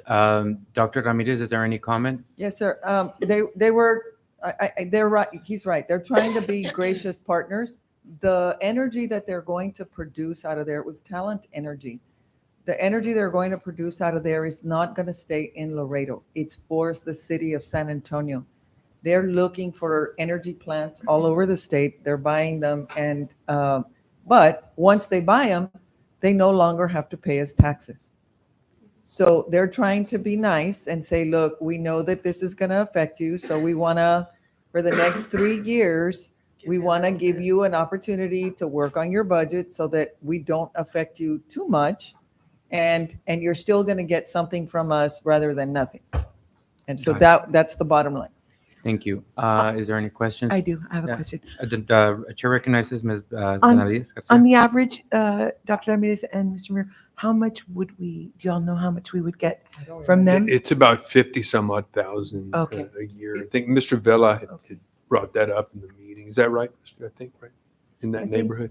Yes, it's correct. Actually, for 24, like Mr. Muir mentioned, it's 55,000. So Okay, so we kind of, Yeah, I mean, Okay. the We're in the expectation, ballpark. yes, that's what I wanted to know. yeah, and if we would Oh. continue to tax them, the expectation is that as values increase, that would probably go up. So there's going to be revenue stream that is missing. So it looks like that's going to happen. You know what I mean? No, it's done. It's No, what done. I'm saying is it could be happening more often Yes. to us. Well, I don't know I don't know that there's another energy Another- plant yeah, in our area In Laredo. that is for sale. Okay. That one's been closed. My understanding is that energy plant's been closed now for several years. Okay. And so nobody was using it. And I don't know who it belonged to, but they bought it. And so, we take it or. Yeah. Or get nothing. That's good. Okay, Yeah. thank you. There's a question. Where exactly is this plant located, Dr. Ramirez? Let's see, it's, what was it, 300? No, 71. 7,300. 7300 Seven- CPL Road. 7,300 CPL Road. Where is CPL I Road? believe. It's Maybe out River Road? back there by the, Yeah, River Yeah. Is that Road. right? by Northwest Boys Club. Yeah. Mr. Muir, can we have, how exactly should we word this motion? I would say that you move to authorize the college president to enter into an agreement with, let me give you the name again, City of San Antonio, acting through City Public Service, to accept payment in lieu of taxes. Is there a motion for that, that wording that, or for the item? So I have a motion by Ms. Ramos. I have a second by Judge Martinez. All in favor? Aye. Anybody against? Motion passes. Item 10H, election of board member parliamentarian as authorized by policy BCA legal, board in internal organization, board officers and officials. I bring this item, it was something that I went ahead and discussed with Mr. Muir. Our legal policy does allow us to bring in another board officer to be able to have 4 officers on our board. Correct me if I'm wrong, Mr. Muir, not exceeding 4, correct? I think Because- that the education code Yeah. says you could, as necessary, so Okay. you might be Yeah, able to but do a fifth one. after 4, it would be a quorum, so I would not recommend that. Oh, in terms of meeting together at the Yes. same time, yes, that would create a quorum. Yeah. You are right about that. So with that, I want to go ahead and the board officer position to be filled today as a parliamentarian. A motion and a second is not required to make a nomination. Each nominee must accept their nomination to be considered as a candidate once nominations are closed. Voting will take place for the candidate in order to nominate where nominations were made. Voting will be done by show of hands. A candidate must receive at least 5 votes to be elected. The floor is open to accept nominations from board members for the position of parliamentarian. Chair recognizes board members nominating members. Chair asks each nominee if they accept their nomination. There will be no nominations. The nomination process is closed. I have Ms. Ramos. I'd like to nominate Ms. Cindy Liendo. I second that motion. No second. Oh, Just no? nomination first, Ah, and she thank you. sees if she wants to be Would nominated and you anybody accept else. that nomination? I do. Is there any other nominations? Okay. So if I could go ahead and have a show of hands, I'm sorry, the beginning of there being no nomination, I'm sorry, No more nominations. no more nominations, voting for the nomination in the order they will be made, I'm sorry, in the order they were made will take place of show of hands. Can I go ahead and have show of hands? Ms. Liendo, do you accept? Yes. Please accept. Ms. Elizondo? No? Ms. Garcia? Yes. Yes. Yes, Ms. Ramos? Yes. Yes? Yes. Yes, Ms. Newsom? And Judge Martinez, yes? I vote yes as well. So there is 7 and 1 against. Ms. Can I make Liendo? a comment? Yes, ma'am, go ahead. I would like to make a comment that I brought this up to Mhm. the board president and, asked why, if we have a board of 9, why do we only have 3 officers? Like LISD and UID, for example, those are boards, right? There's 7 board members and they have 4. 4 officers. So I brought that up, like, why are we not? But, and Mr. Muir is right, there is no cap. It doesn't have, so if there was another position, like, let's say, second vice president, or I'm gonna make it up, sergeant at arms, that could also be brought to the table. Yes, and yes, I did have that discussion with Ms. Newsom. So the motion has already been made and it passes. That is 10H. 11, informational items. 11A, appointment of Laredo College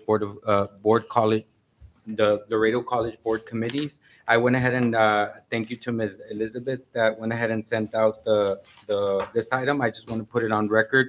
For the building committee meeting, for the building committee, we have Ms. Liando as chair, Ms. Karina Lizondo as co-chair, and Ms. Alexander as a member. For the policy, program and policy, we have Ms. Ramos as chair, Ms. Garcia as co-chair, Ms. Newsom as a board member, Ms. Cantu Vela as board member. On the finance committee meeting, we have Ms. Tita Vela as chair, we have Ms. Karina Lizondo as co-chair, we have Judge Martinez as a member, and we have Ms. Alexander as member. For student success, we have Ms. Garcia, Benavides Garcia as chair, we have Ms. Ramos as co-chair, Ms. Liendo as a member, and Ms. Newsom as a member. So I'm just putting that for the record, that those are our committees. 11B, is there any questions? I'm sorry. No, I'm sorry. 11B, report on the SACCSCOO conference. Myself, Mr. Rangel, Ms. Tita Vela, and Ms. Erica Garcia and Dr. Ramirez went ahead and attended. I'm going to go ahead and allow Ms. Benavides to start off with a little bit of that conference that we took. Ms. Benavides? Yes. We attended the SAC-COC annual conference this December from the 7th to the 10th, and it's called the Southern Association of Colleges and School Commission on Colleges. They grant accreditation to our school. When accreditation is awarded to an institution of higher education by the Southern Association of Colleges and School Commission on Colleges, which is an accrediting agency recognized by the United States Department of Education, it means that the institution, one, it has a mission appropriate to higher ed, two, resources, programs, and services sufficient to accomplish and sustain its mission, three, clearly specified educational objectives that are consistent with its mission and appropriate to the degrees it offers, and that is four, successful in assessing its achievement of these objectives and demonstrating improvements. Accreditation by SACS is a statement of the institution's continuing commitment to quality and integrity, as well as its capacity to provide effective programs and services based on agreed upon accreditation standards. In short, it is of the utmost importance because it makes Laredo College a viable and credible institution. It validates us and gives us permission to award certificates, licensures, and degrees, as well as awarding funds, financial aid. We will be going through accreditation this fall. We will be hoping to submit our information by August, and we will hear back from them in October. The theme for this year's conference was balancing innovation and compliance, and it encapsulated the current dynamic landscape of accreditation in higher education. It served as the perfect setting to explore the intricate balance between fostering innovation and maintaining compliance with our principles of accreditation.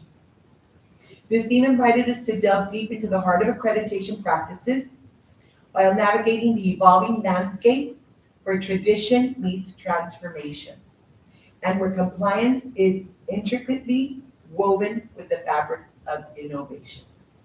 Some of the topics in the workshops that we attended were deliberate innovation for academic administrators, leading the compliance certification, strategies for navigating the process, reliability and validity, necessities for successful assessment, higher education's grand challenge, teaching and assessing AI literacy, documenting compliance with personnel-related standards, am I better off attending your college, post-college financial outcomes, reimagining workforce education from start to finish, and the benefits of challenges of civic learning and engagement. Those are just some of probably 100 courses that they had that day. And I also want to say thank you to Dr. Ramirez because we took a large team of our Laredo College administrators to this conference, which I thought was very eye-opening because I didn't see many from other other universities or other colleges. So thank you, Dr. Ramirez, for taking your team. I really think it was very well worth it. Thank you, Ms. Garcia. Chair recognizes Ms. Vela. I was in attendance, obviously, also, and it was very, very nice. We got to meet a lot of people. We met people from other universities and colleges. And I think we were one of the only board members that were there. Most of them didn't include their board members. But it was very eye-opening just to hear that. I thought the insurance was very interesting. You know, it really was. Thank you for including us. I want to go ahead and also comment on that. I thought it was a very good idea that you took the opportunity, Dr. Ramirez, and allowed a lot of the staff to go. And I know it was because it was a lot closer than normal. So it was a positive thing to send as many as possible, instead of, let it be in out of state or something like that, which is a lot more expensive. I also got a lot of feedback from staff that they really appreciated the fact that you allowed large groups to go to help each other out.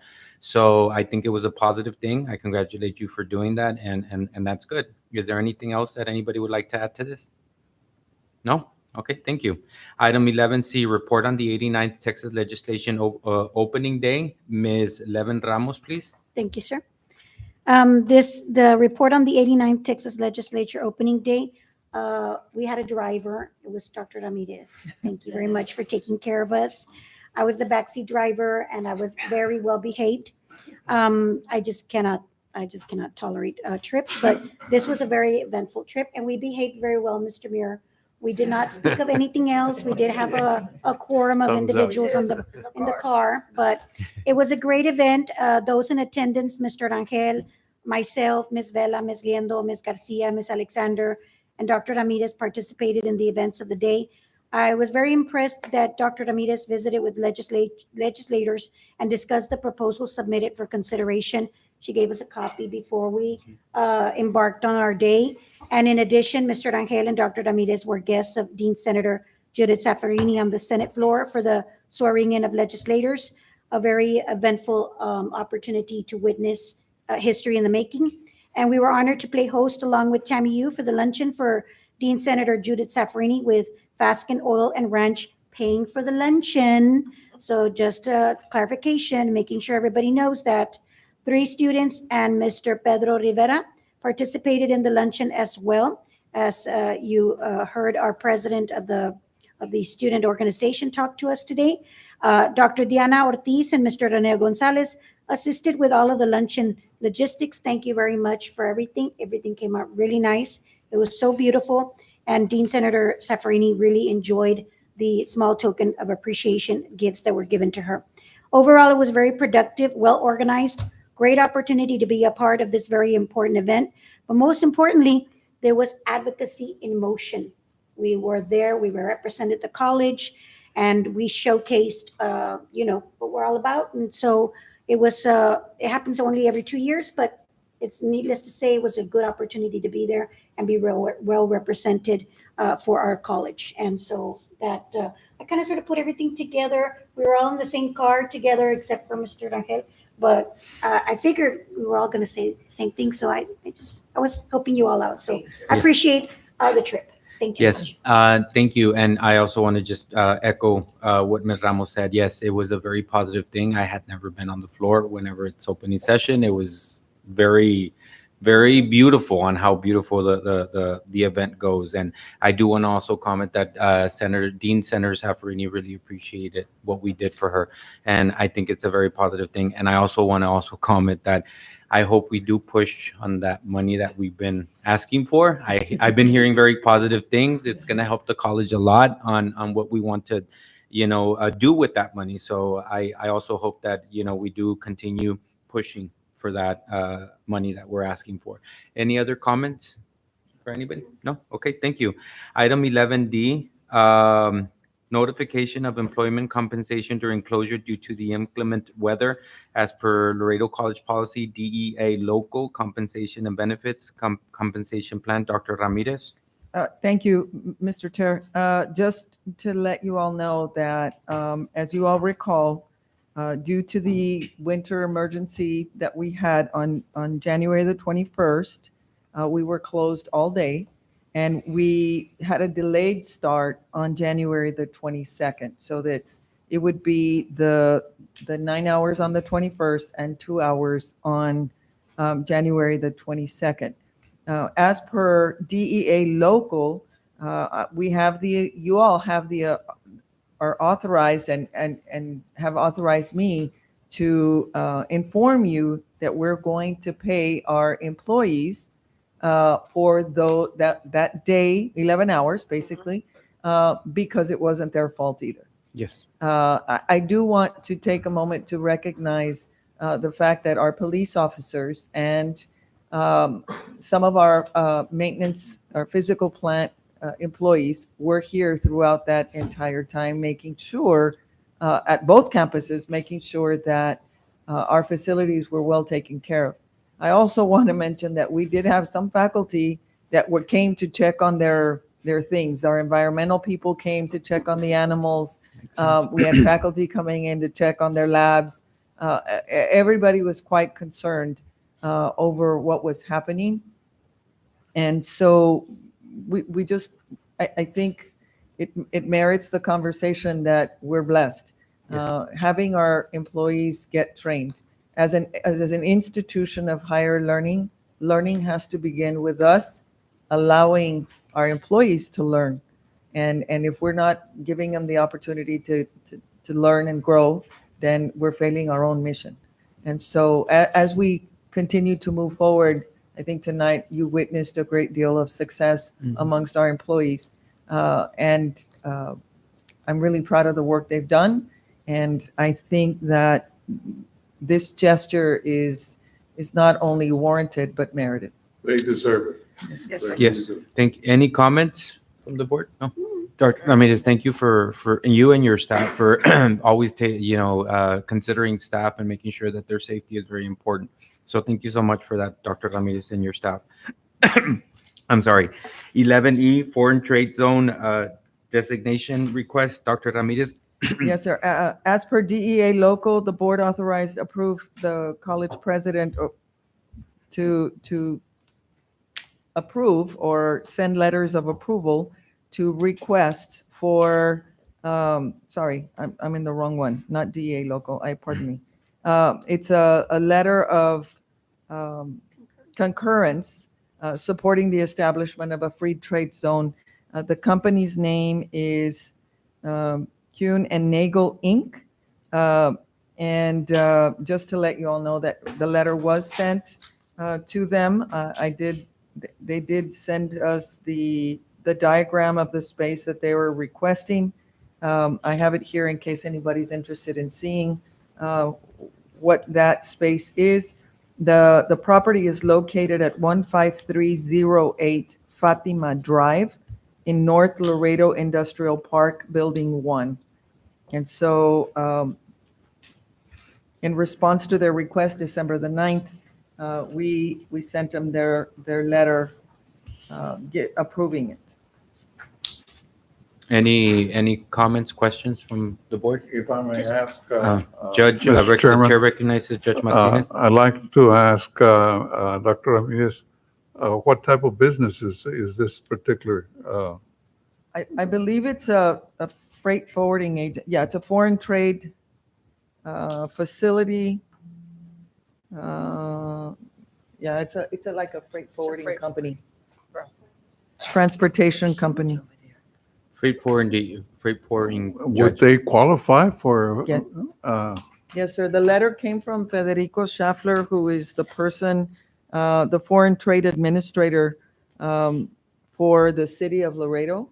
And so they have to approve it first before the request is even made to us. And so then that individual sends us the letter requesting on behalf of the company. And so Kuhn and Nagel Inc. got approved. Any other comment? Presumably, may I, Mr. Chairman? Yes, go ahead, Judge. Presumably, the city of Laredo then formally approved that? Yes, sir. Yes. Before we get it, they determine whether it's a free trade zone or not, whether it falls in line with their guidelines as a free trade zone. I don't know, we are a border community that has a great number of businesses that are involved in international trade. And I personally do not, to me, it does not make sense, to be honest about it. They're allowed a certain, I think, a certain piece or percentage of their property to be considered free trade zone to modify their taxes on that free trade zone as allowed by city ordinance. And so We're kind of, we're tied, pretty much. It's really sad. right. I mean, But it is in the city code and it is in city ordinance. And so they're maximizing their opportunities to expand their businesses here in Laredo, and they're going to take every inch possible. Of course. Chair recognizes and- Ms. Ramos. So this was something that we had discussed way yeah, back way when. back when. And Mr. Delgado, I remember, was always asking Against. about each individual foreign trade zone application. And so we provided we instructed or we gave guidance to Dr. Ramirez to just review them. And since they had already been submitted, then we didn't go over them. They were just informational items. But yes, I do agree on it also. However, maybe we need to have some conversations with these companies to Yes. see how they can support education in the community, right? That's So correct. I don't know. It's a That's a, I can That's a I food can for respond thought, to yeah. that. May I Yeah. respond to that, sir? Chair recognizes Dr. Ramirez. And so one of the things that Dr. Ortiz and her donor relations team are doing is trying to reach out to some of these folks to see if they're Yeah. interested in supporting our logistics center and the work that we're doing in our Makes a lot of CDL truck driving and all of the things that we're doing to support that industry. So they are aware, and so we're communicating with them. And so now this gets done, and then they go knock on their door and pay them a visit and see, oh, hello. And Well, so we'll see. Dr. Ortiz, go at it. Chair recognizes Ms. Vela. You know, the other day I went riding north of the loop up off 30, off McPherson. It's huge. It out is there. huge. Huge. I Yes. mean, and I didn't even go to Mines Road, but there are warehouses, huge warehouses. It's unbelievable. And that it is, it's a good thing that maybe we can tap into them as to Yeah. give us something. They're trying. Yeah. They're working on that. Okay. And that's Item- only part and- of it because the kind of growth that is going on the other side, the opposite side of I-35. Right. the Well- Mines It Road. just continues on Mines Road, all of that area is just impressive and it's really, it It has a lot. has an impact. On the community. Chair recognizes Dr. Ramirez. And on the other side of that, on the instructional side, Dr. Heriberto Hernandez has been meeting with a lot of these companies to try to, as part of our workforce programming, is the internships and the externships that students are supposed to do while they're still in school. And so he's been working with a lot of these companies to try to get our students involved. Many times they send us the students to the programs, and so it goes both ways. Great. So Well, Dr. Ortiz and Dr. Heriberto come back with positive on this. So no action needed on this item. Item 11F, Student Success Report, Dr. Solis and Ms. Treviño. Go ahead, please, for your short presentation. Short. short. Is it short? But meaning short, but good numbers. Yes. High numbers. Good evening, President, Chair, Rangel, esteemed board members, President Ramirez, colleagues, and visitors. Fred Solis, Vice President for Student Success and Enrollment. Presenting alongside with me will be Good evening, everyone. Jessica Trevino, Associate Vice President of Enrollment Management. Today, we're going to be presenting our enrollment report / student success report. I just want to remind the board that our semester started back in January the 14th. And so the first 8 weeks of our term is underway, strong and steady going. We do want to remind the board that we still have a second 8 weeks yet to start, and that will happen on March the 17th, which is a Monday. And so right after spring break, we'll be starting our second 8 weeks for the term. As it relates to our preliminary enrollment numbers, you will see that the spring enrollment counts consist of 3 different categories, beginning with our winter semester count that had 563 students attending during the month of December. We do have our spring non-dual credit count of 4,363, followed by our spring dual credit count of 5,017. 917. I do want to point out that for dual credit, this is one of the highest numbers we've ever had in any term. So currently we have a total of 10,843 students that are attending the spring semester. Again, still waiting additional student enrollments for our second 8 weeks. As the number sits right now at 10,843, that puts us at 6.6% over last spring, where we were at the end of spring 2024. That's a total of about 600 or so students ahead of where we were last spring. When we look at the enrollment distribution, 5% of our student count was in winter semester, 40% are in non-dual credit courses, and 55% are in our dual credit courses at this time. And so I do want to point out to the board that our enrollment for the spring has flipped, where the majority of our students are in dual credit versus here on campus. Additionally, for the continuing education enrollment, our head count currently sits at 481. Just keep in mind that continuing ed courses run on a quarter system. That means that their enrollments are counted over the month of December, January, and February. Obviously, we have not started February as of yet. At the end of Q2 last year, we had 641 students enrolled in total. So currently, we have to make up about 160 students to be on par with last year. However, we still have the rest of January and the month of February to make that up. So I'm very confident that that'll happen.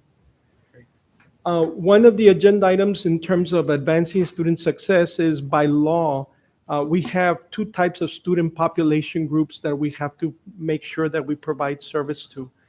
The first population group is what we would call the pregnant and parenting student, followed by foster care students or students that were in foster care formerly and have now come to the college.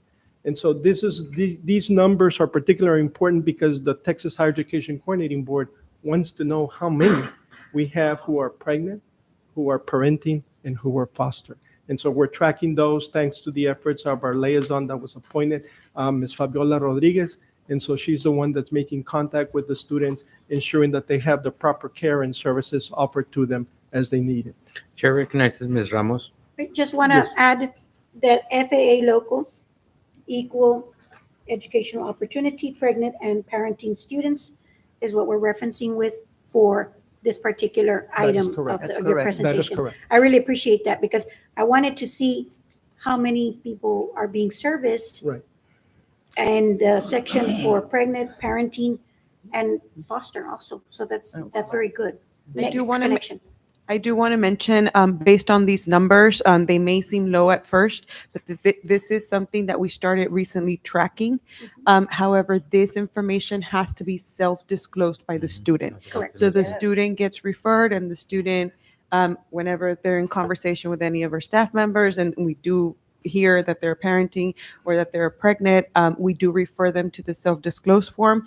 If they decide not to proceed with the self-disclose form, then we can unfortunately not count them or track them here for this purposes. Thank you. Chair recognizes Ms. Newsom. Thank you. So I just have a question. I mean, I haven't taken a class at Laredo College for a long time. It's off. Can y'all hear me? No, but you need to turn it on for the mic. Is it green? It's there you go. It's on. Okay. I haven't taken a class, so I haven't looked at the the admissions and the applications processes, but according to the law, because this is law, is there anywhere on an application where the student has a choice to say whether they are parents or to say Yes, ma'am. that they're pregnant or expecting? Yes. On the application. The application, on the admissions application, we do have a field where the student can relay the information to us. Again, it is a self-disclosed field that we collect on behalf of the student. Now, we also understand that the pregnant students at the moment of application may have not been pregnant and then are pregnant after as a continuing student. So those are more of the ones that we work on a referral basis. Thank you. And is it a yes or no question? I know I'm just asking, like, That's all we're are required you to- expecting yes or no? Like, is it Yes, that kind of? it's a yes or no question, or it's an identifiable question as well. Okay, and I just have a comment because we talked about this during the program policies meeting or committee meeting. I know that they have to self-disclose, right? Or obviously check the box, yes or no. But we can, in my opinion, maybe, and I don't think advertise is a word, but encourage, do some kind of media, somewhere, because you're absolutely right. Many of them don't even know that they're pregnant when they're registering, or may have forgotten about it along the way. And maybe through our media services, just because that was something that it's just at the beginning and that was it. That's what I understood from program and policy. So that's something that I would like to add, if that's possible. So part of how the draw is created is to make the students aware of the services that are available. Right. And as they connect with that service, they say, well, given my situation right now, I need help. And therefore, or I need assistance. And so that's also another way which we use to draw in I believe students. what Ms. Newsom is trying to say, correct me if I'm wrong, ma'am, is we shouldn't just make it at the beginning, but Yeah, can right. we follow Oh, yes. up constantly, because some of the students probably get pregnant right, like We never before, know. they're enrolled. Anytime. So what she's trying to say, correct me if I'm wrong, is can we just continue, Exactly.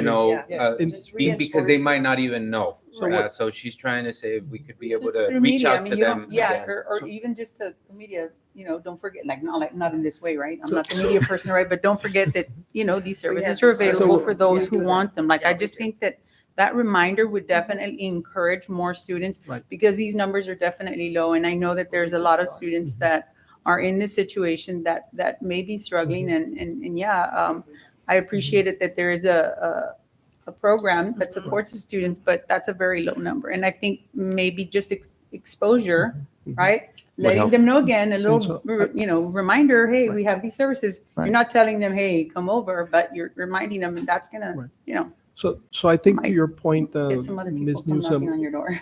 to your point, Ms. Newsom, these numbers are not static numbers. Right. Because one of the phenomena that will happen is that those 22 are going to become parenting students at Right. some Yeah, point. that's right. And then there'll probably be another pregnant students Or that more. will come in. And so those numbers will continuously be flowing throughout the school year. Yes. Okay, thank you. Please proceed. Go ahead. So my turn. It'll only take us to 11 o'clock. I do want to present to you rather quickly our new relaunched student self-service portal. This is the transition that we overwent over the winter break and the winter semester so that we could make sure that we would align definitely with Mr. Rangel's request to incorporate the use of technology and allow the student to have ownership of their student records at any point in time.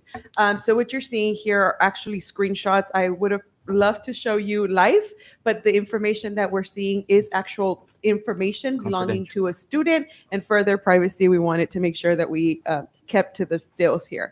Chair So when it's- recognizes Ms. Ramos. I just have a question. Yes. Why do we have a picture of the New York Public Library? Actually, those are out-of-the-box cards. We have yet to customize them. These are just right now what the system provides for us, but these can all be customizable with our images, our pictures, and everything. So we're yet Well, to get to the I want to go customization. see that one here. We have yet to customize this to our images. A lot of this is still being produced and works, but we wanted to show you what the students are seeing now. So a student logs into the Passport, which is our student portal, and identifies the student self-service card and clicks on Open Student Dashboard. And this will take them to a menu where they can actually see their records. As you can see, the picture has been removed right there, and the name of the individual has been removed. And what you see with the star, which is the summary at the bottom, is essentially what we are pushing to educate our students in. We want to make sure that we're not only educating them in the classroom, but we're also educating them as to how to navigate their own records and empower them to make decisions over their records. We want them to make sure that they have access to their personal information at any time. When they click their personal information, they actually get exposed to the way our records read. It makes sure that there's no misspell in their name for whatever reason. Remember that the application gets uploaded into the system the way the student inputs it on the Applied Texas application. And at any point, it could have a typo. So we want to make sure that students are reviewing this information constantly to ensure that we have the most accurate information to communicate with them. Most of this information is fully editable. If a student needs to update their phone number, they can come in here and do so themselves. If they need to update their email address, their personal email address, they can do so as well. Next, we have the academic records. We want to make sure the student always knows where they stand academically. So what you're seeing here is pretty much an overview of their academic records. They're able to see their semester credit hours, their GPA, an overview of the registered courses, their test scores, their academic transcript, and this is exactly where our application for graduation is located because we're applying directly in the system now. Very good.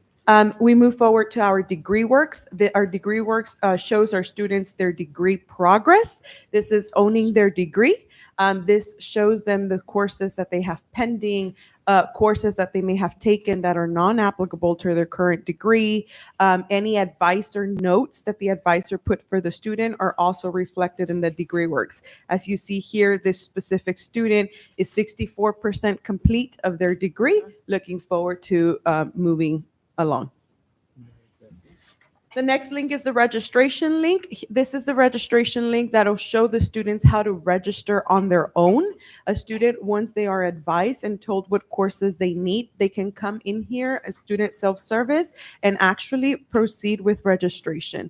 The student that you're looking at is already registered for the spring semester, and the student gets to see their student schedule at a week at a glance, as you can see in the purple, blue, and green box.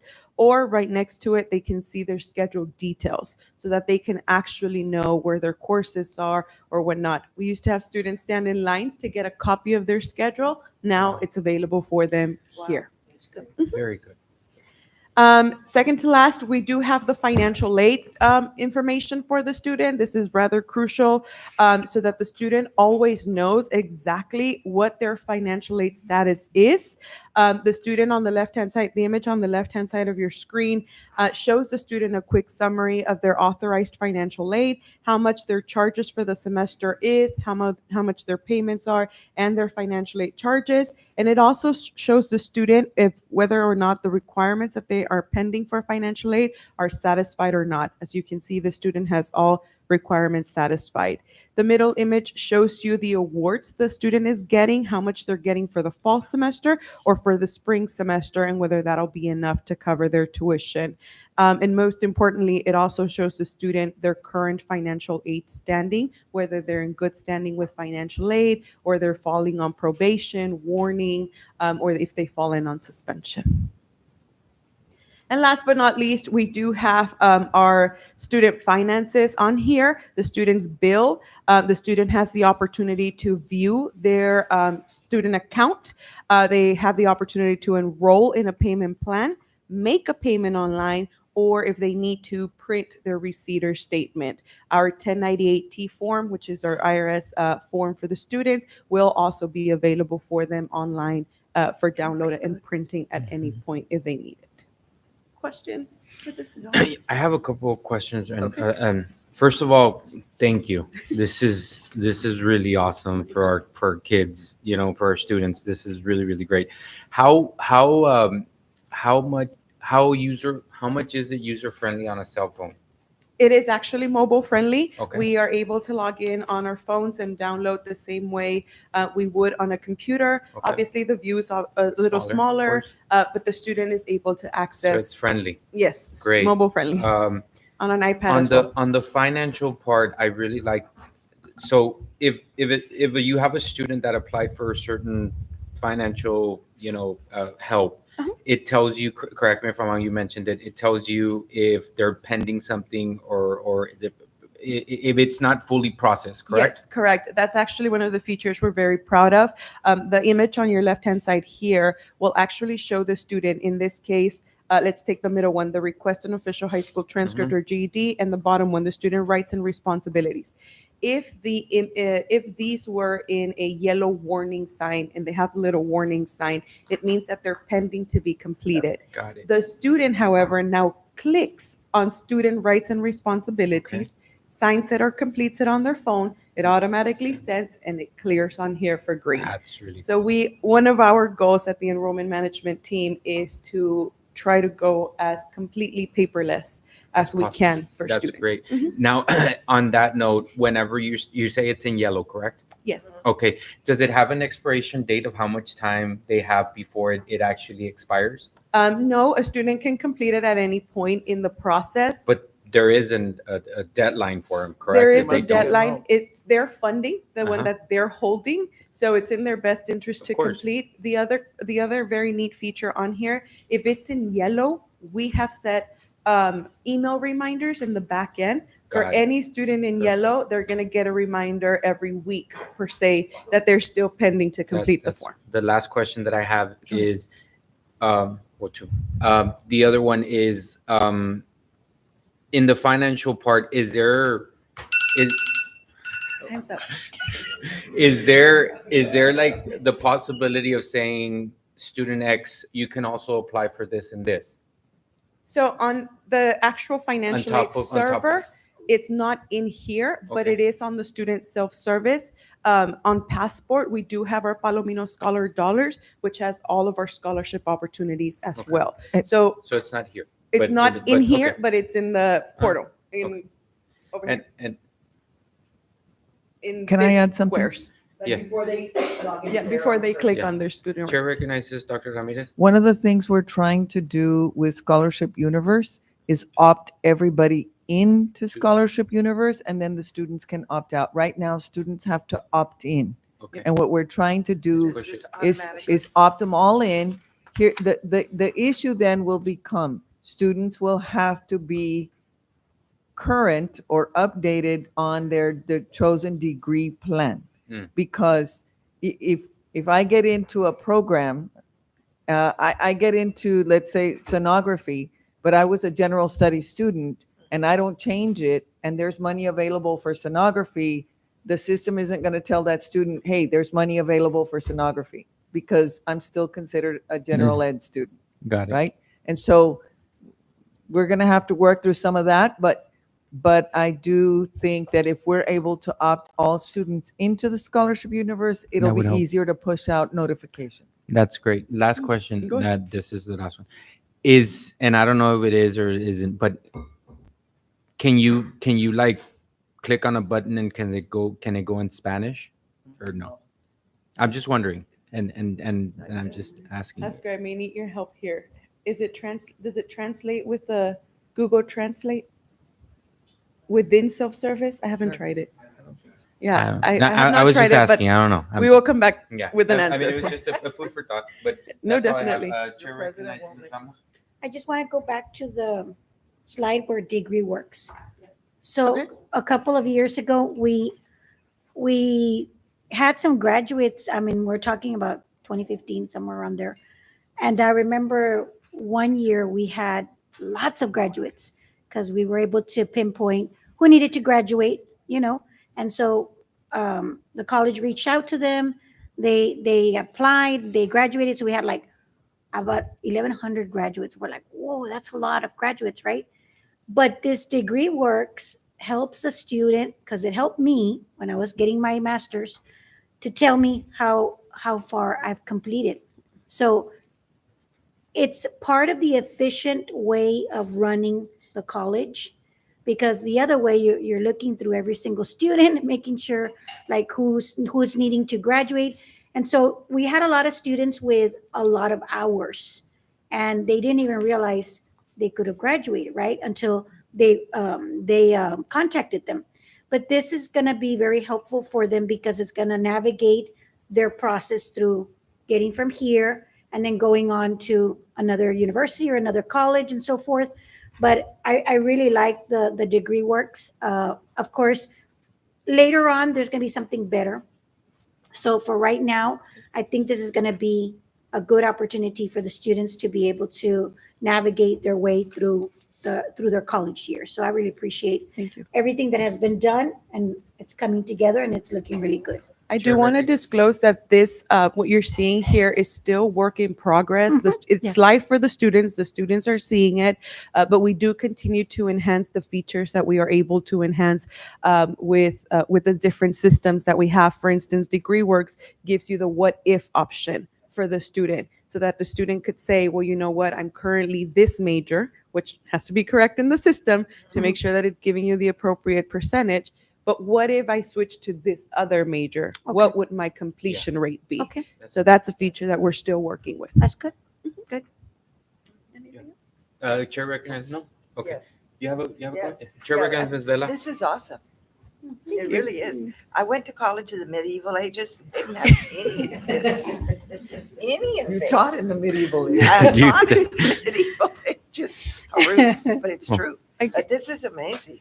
Again, Well, this is great work. So we are trying to align Wow. all of our student records to become paperless records. Right now, we currently do have at the registrar's office a lot of records that do need to at one point be digitized to make sure that they're easily available and easily accessible to all. Well, okay. Thank you, Dr. Solis and Ms. Can I- Trevino. can I- And Chair recognizes Ms. I Benavides also Garcia. think that this is not only going to help the student, which number, that's the number one, but it helps the college because honestly, before you had lines and lines of students waiting to find out. Sometimes they had one question, you know what I mean, and get it answered. And that way, when they go and they visit with you guys at your office, they already know basically where they're at, you know, and so it's going to make them feel relief and you all as well. So good job. Yes. Very good job. President Rangel, if you would indulge me, it would be remiss on my part if I wouldn't recognize the efforts of all the team that Yes, made please that do so. transition. The decision was made in November to go live with this system. And so over the holiday break, there were teams of people working to get this going for the start of the spring semester. That's Additionally, I just want to recognize two individuals that are instrumental in going back to the parenting and pregnant students. I want to call to recognize Fabiola Rodriguez and Raquel Peña, because they're the ones that are making it work for all our students as part of advancing student success. Thank you so much. I really appreciate it. You're making this a lot easier for our students. So thank you so much. job. Okay, so that was 11F. We're moving on to 11G. Announcements of Geraldine Smith Haley and Eleanor Smith Haley and endowment for the nursing program. Dr. Ortiz. Good evening, Chairman, members of the board, Dr. Ramirez, and staff, administration, and guests. My name is Dr. Diana Ortiz. For the record, I'm going to defer this particular announcement to Mr. Rene Gonzalez, and he has been part of this from the beginning, so I want to make sure to turn it over. Mr. Gonzalez, go ahead.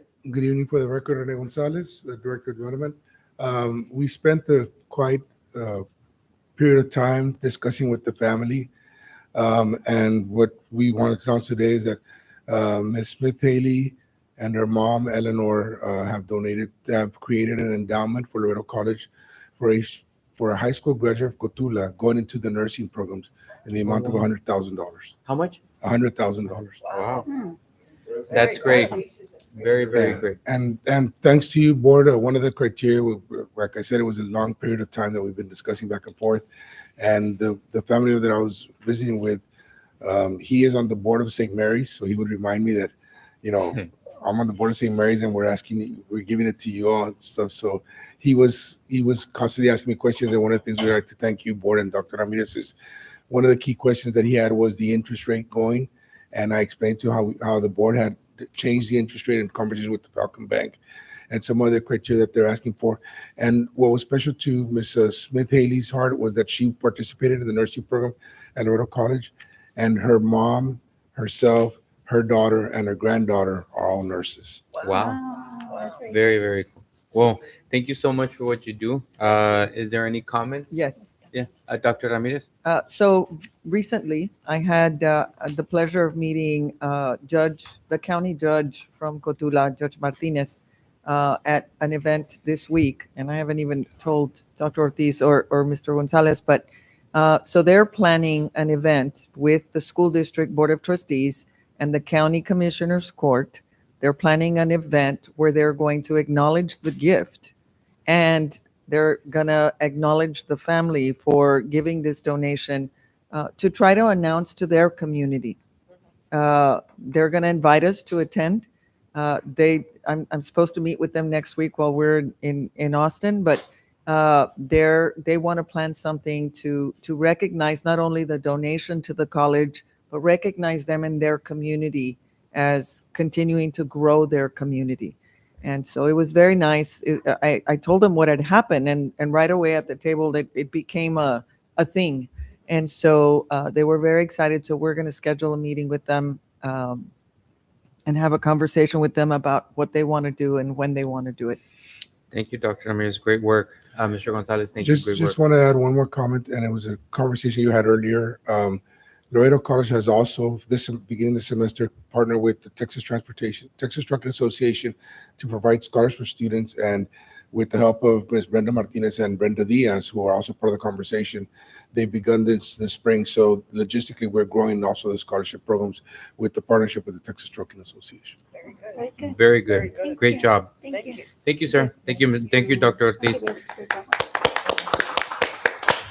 Item 12, executive session. 12A, discussion with Laredo College attorney to receive legal advice relating to Laredo College ad valorem tax collection pursuant to Texas Code Section 551.071. Is there a motion to go to executive session? There's a motion by Ms. Ramos. There's a second by Ms. Vela. All in favor? Aye. Anybody against? No. Thank you. It is approximately 8:10, and we will be going to executive session. We will be right back. Thank you. Yes.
Print it.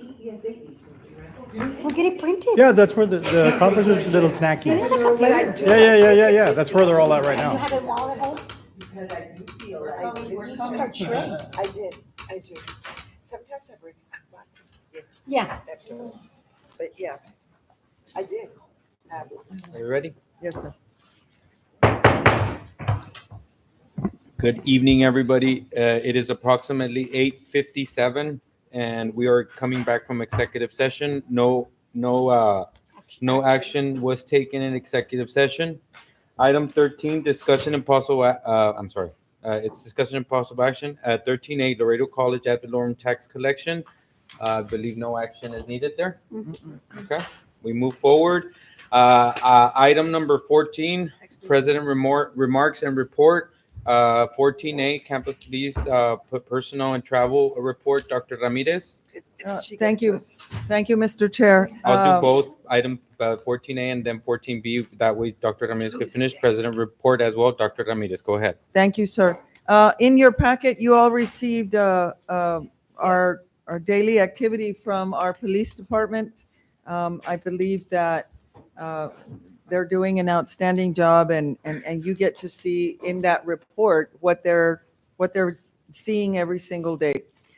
You also got a listing of upcoming events. Yes, and so I think I'm just going to point out a couple of items that are of critical importance. They're all important. Obviously, as we start to gear up this spring semester for this coming summer and next fall, there are lots of things on the agenda that are important. But Monday is Community College Day on the Capitol.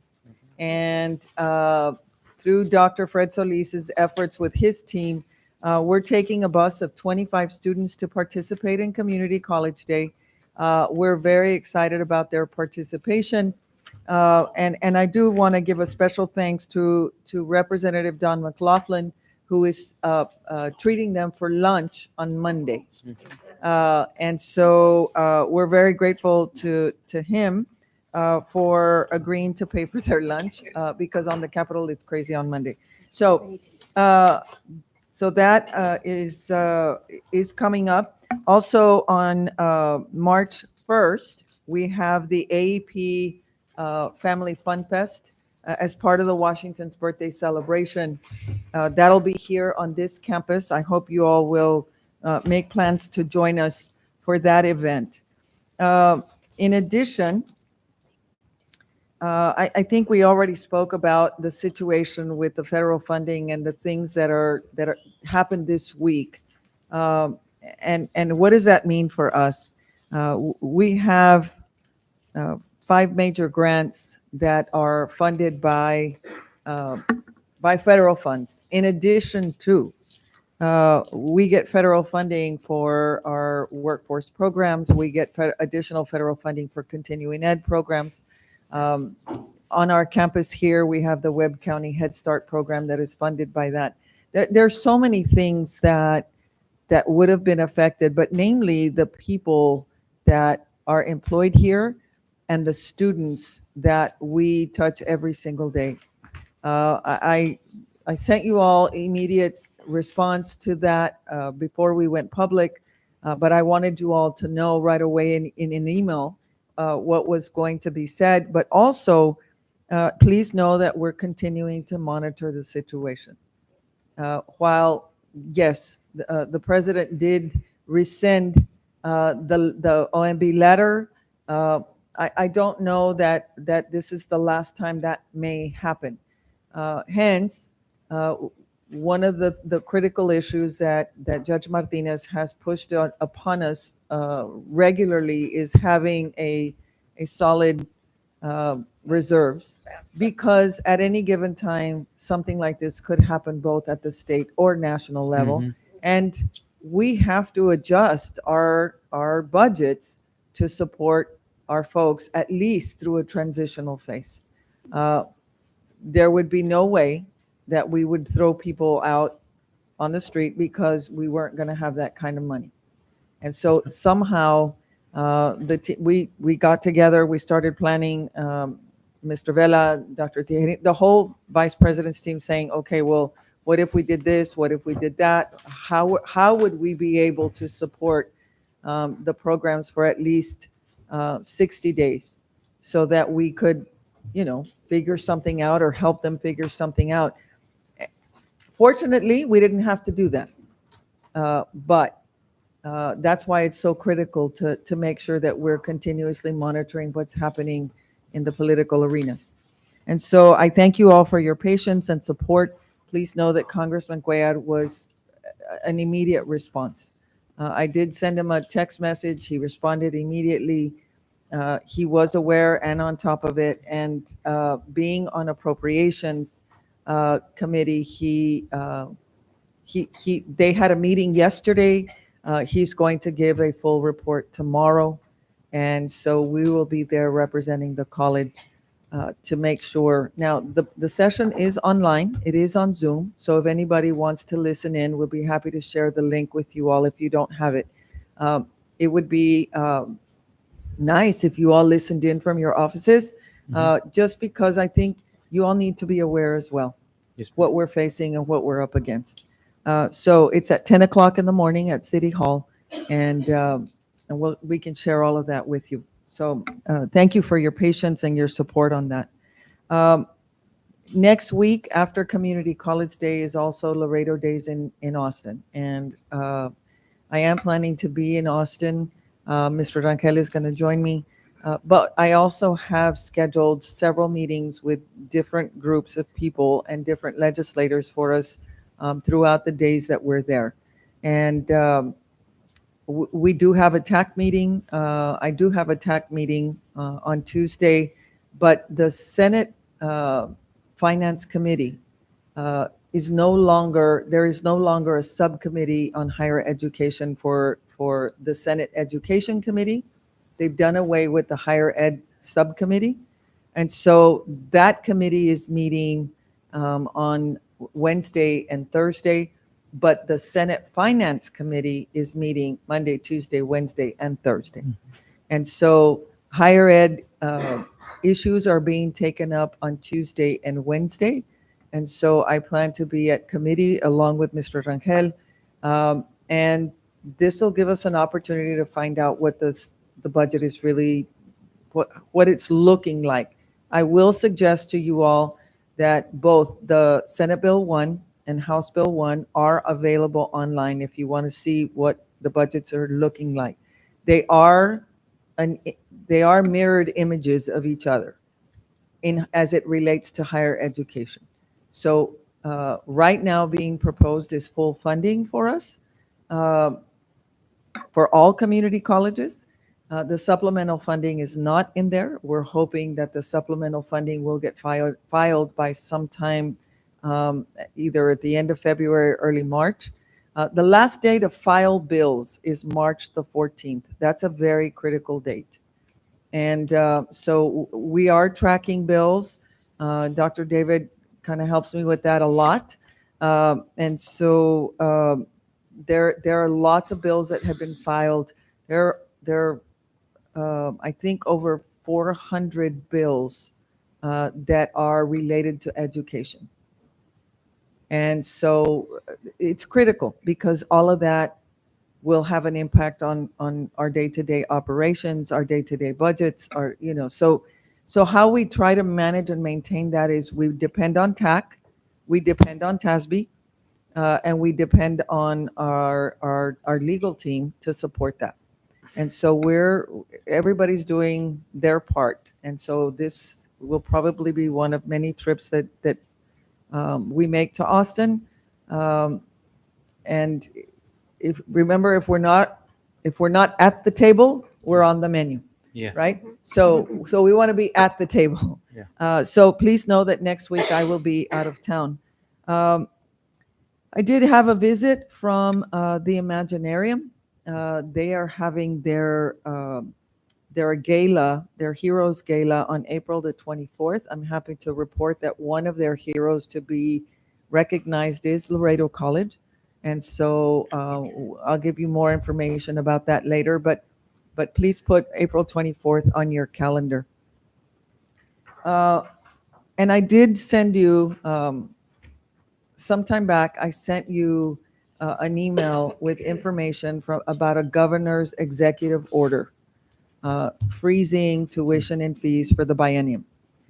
While we had no intentions of raising tuition or fees, there is a lot of chatter around the state from some of my colleagues about this issue. So fortunately, I don't give an opinion because we weren't going to be affected by this executive order anyway. But it is out there. You all have a copy of it. It will not affect our budget planning as we begin that process this March. And I'm trying to think if there's anything else I left out. I think with that, I do want to thank you all again for your patience and your time. You all know that every day there's something. Every day there are things happening on both of our campuses. A lot of great things are happening. Yes. We have, the saying goes, we have a lot of ordinary people doing extraordinary things, and we do. And I'm really proud of the work and of the success that our folks are having, our students are having, our employees are really on a trajectory and to a lot of great successes this coming year. Yes, we have seen a lot of changes, and we have seen a lot of adjustments to be made, and there'll be more. There'll be a lot more. Because nothing is stagnant anymore. The way we teach is changing, and the way students learn is changing constantly. And so sometimes we have difficulty adapting to our new environments, and it creates uncomfortableness. But it takes a while, and then people become comfortable with the new norm, and then we continue to move on. And so I do want to applaud all of our folks, for all of our employees and all of our students for adjusting to the changes that have been made. They have not been easy.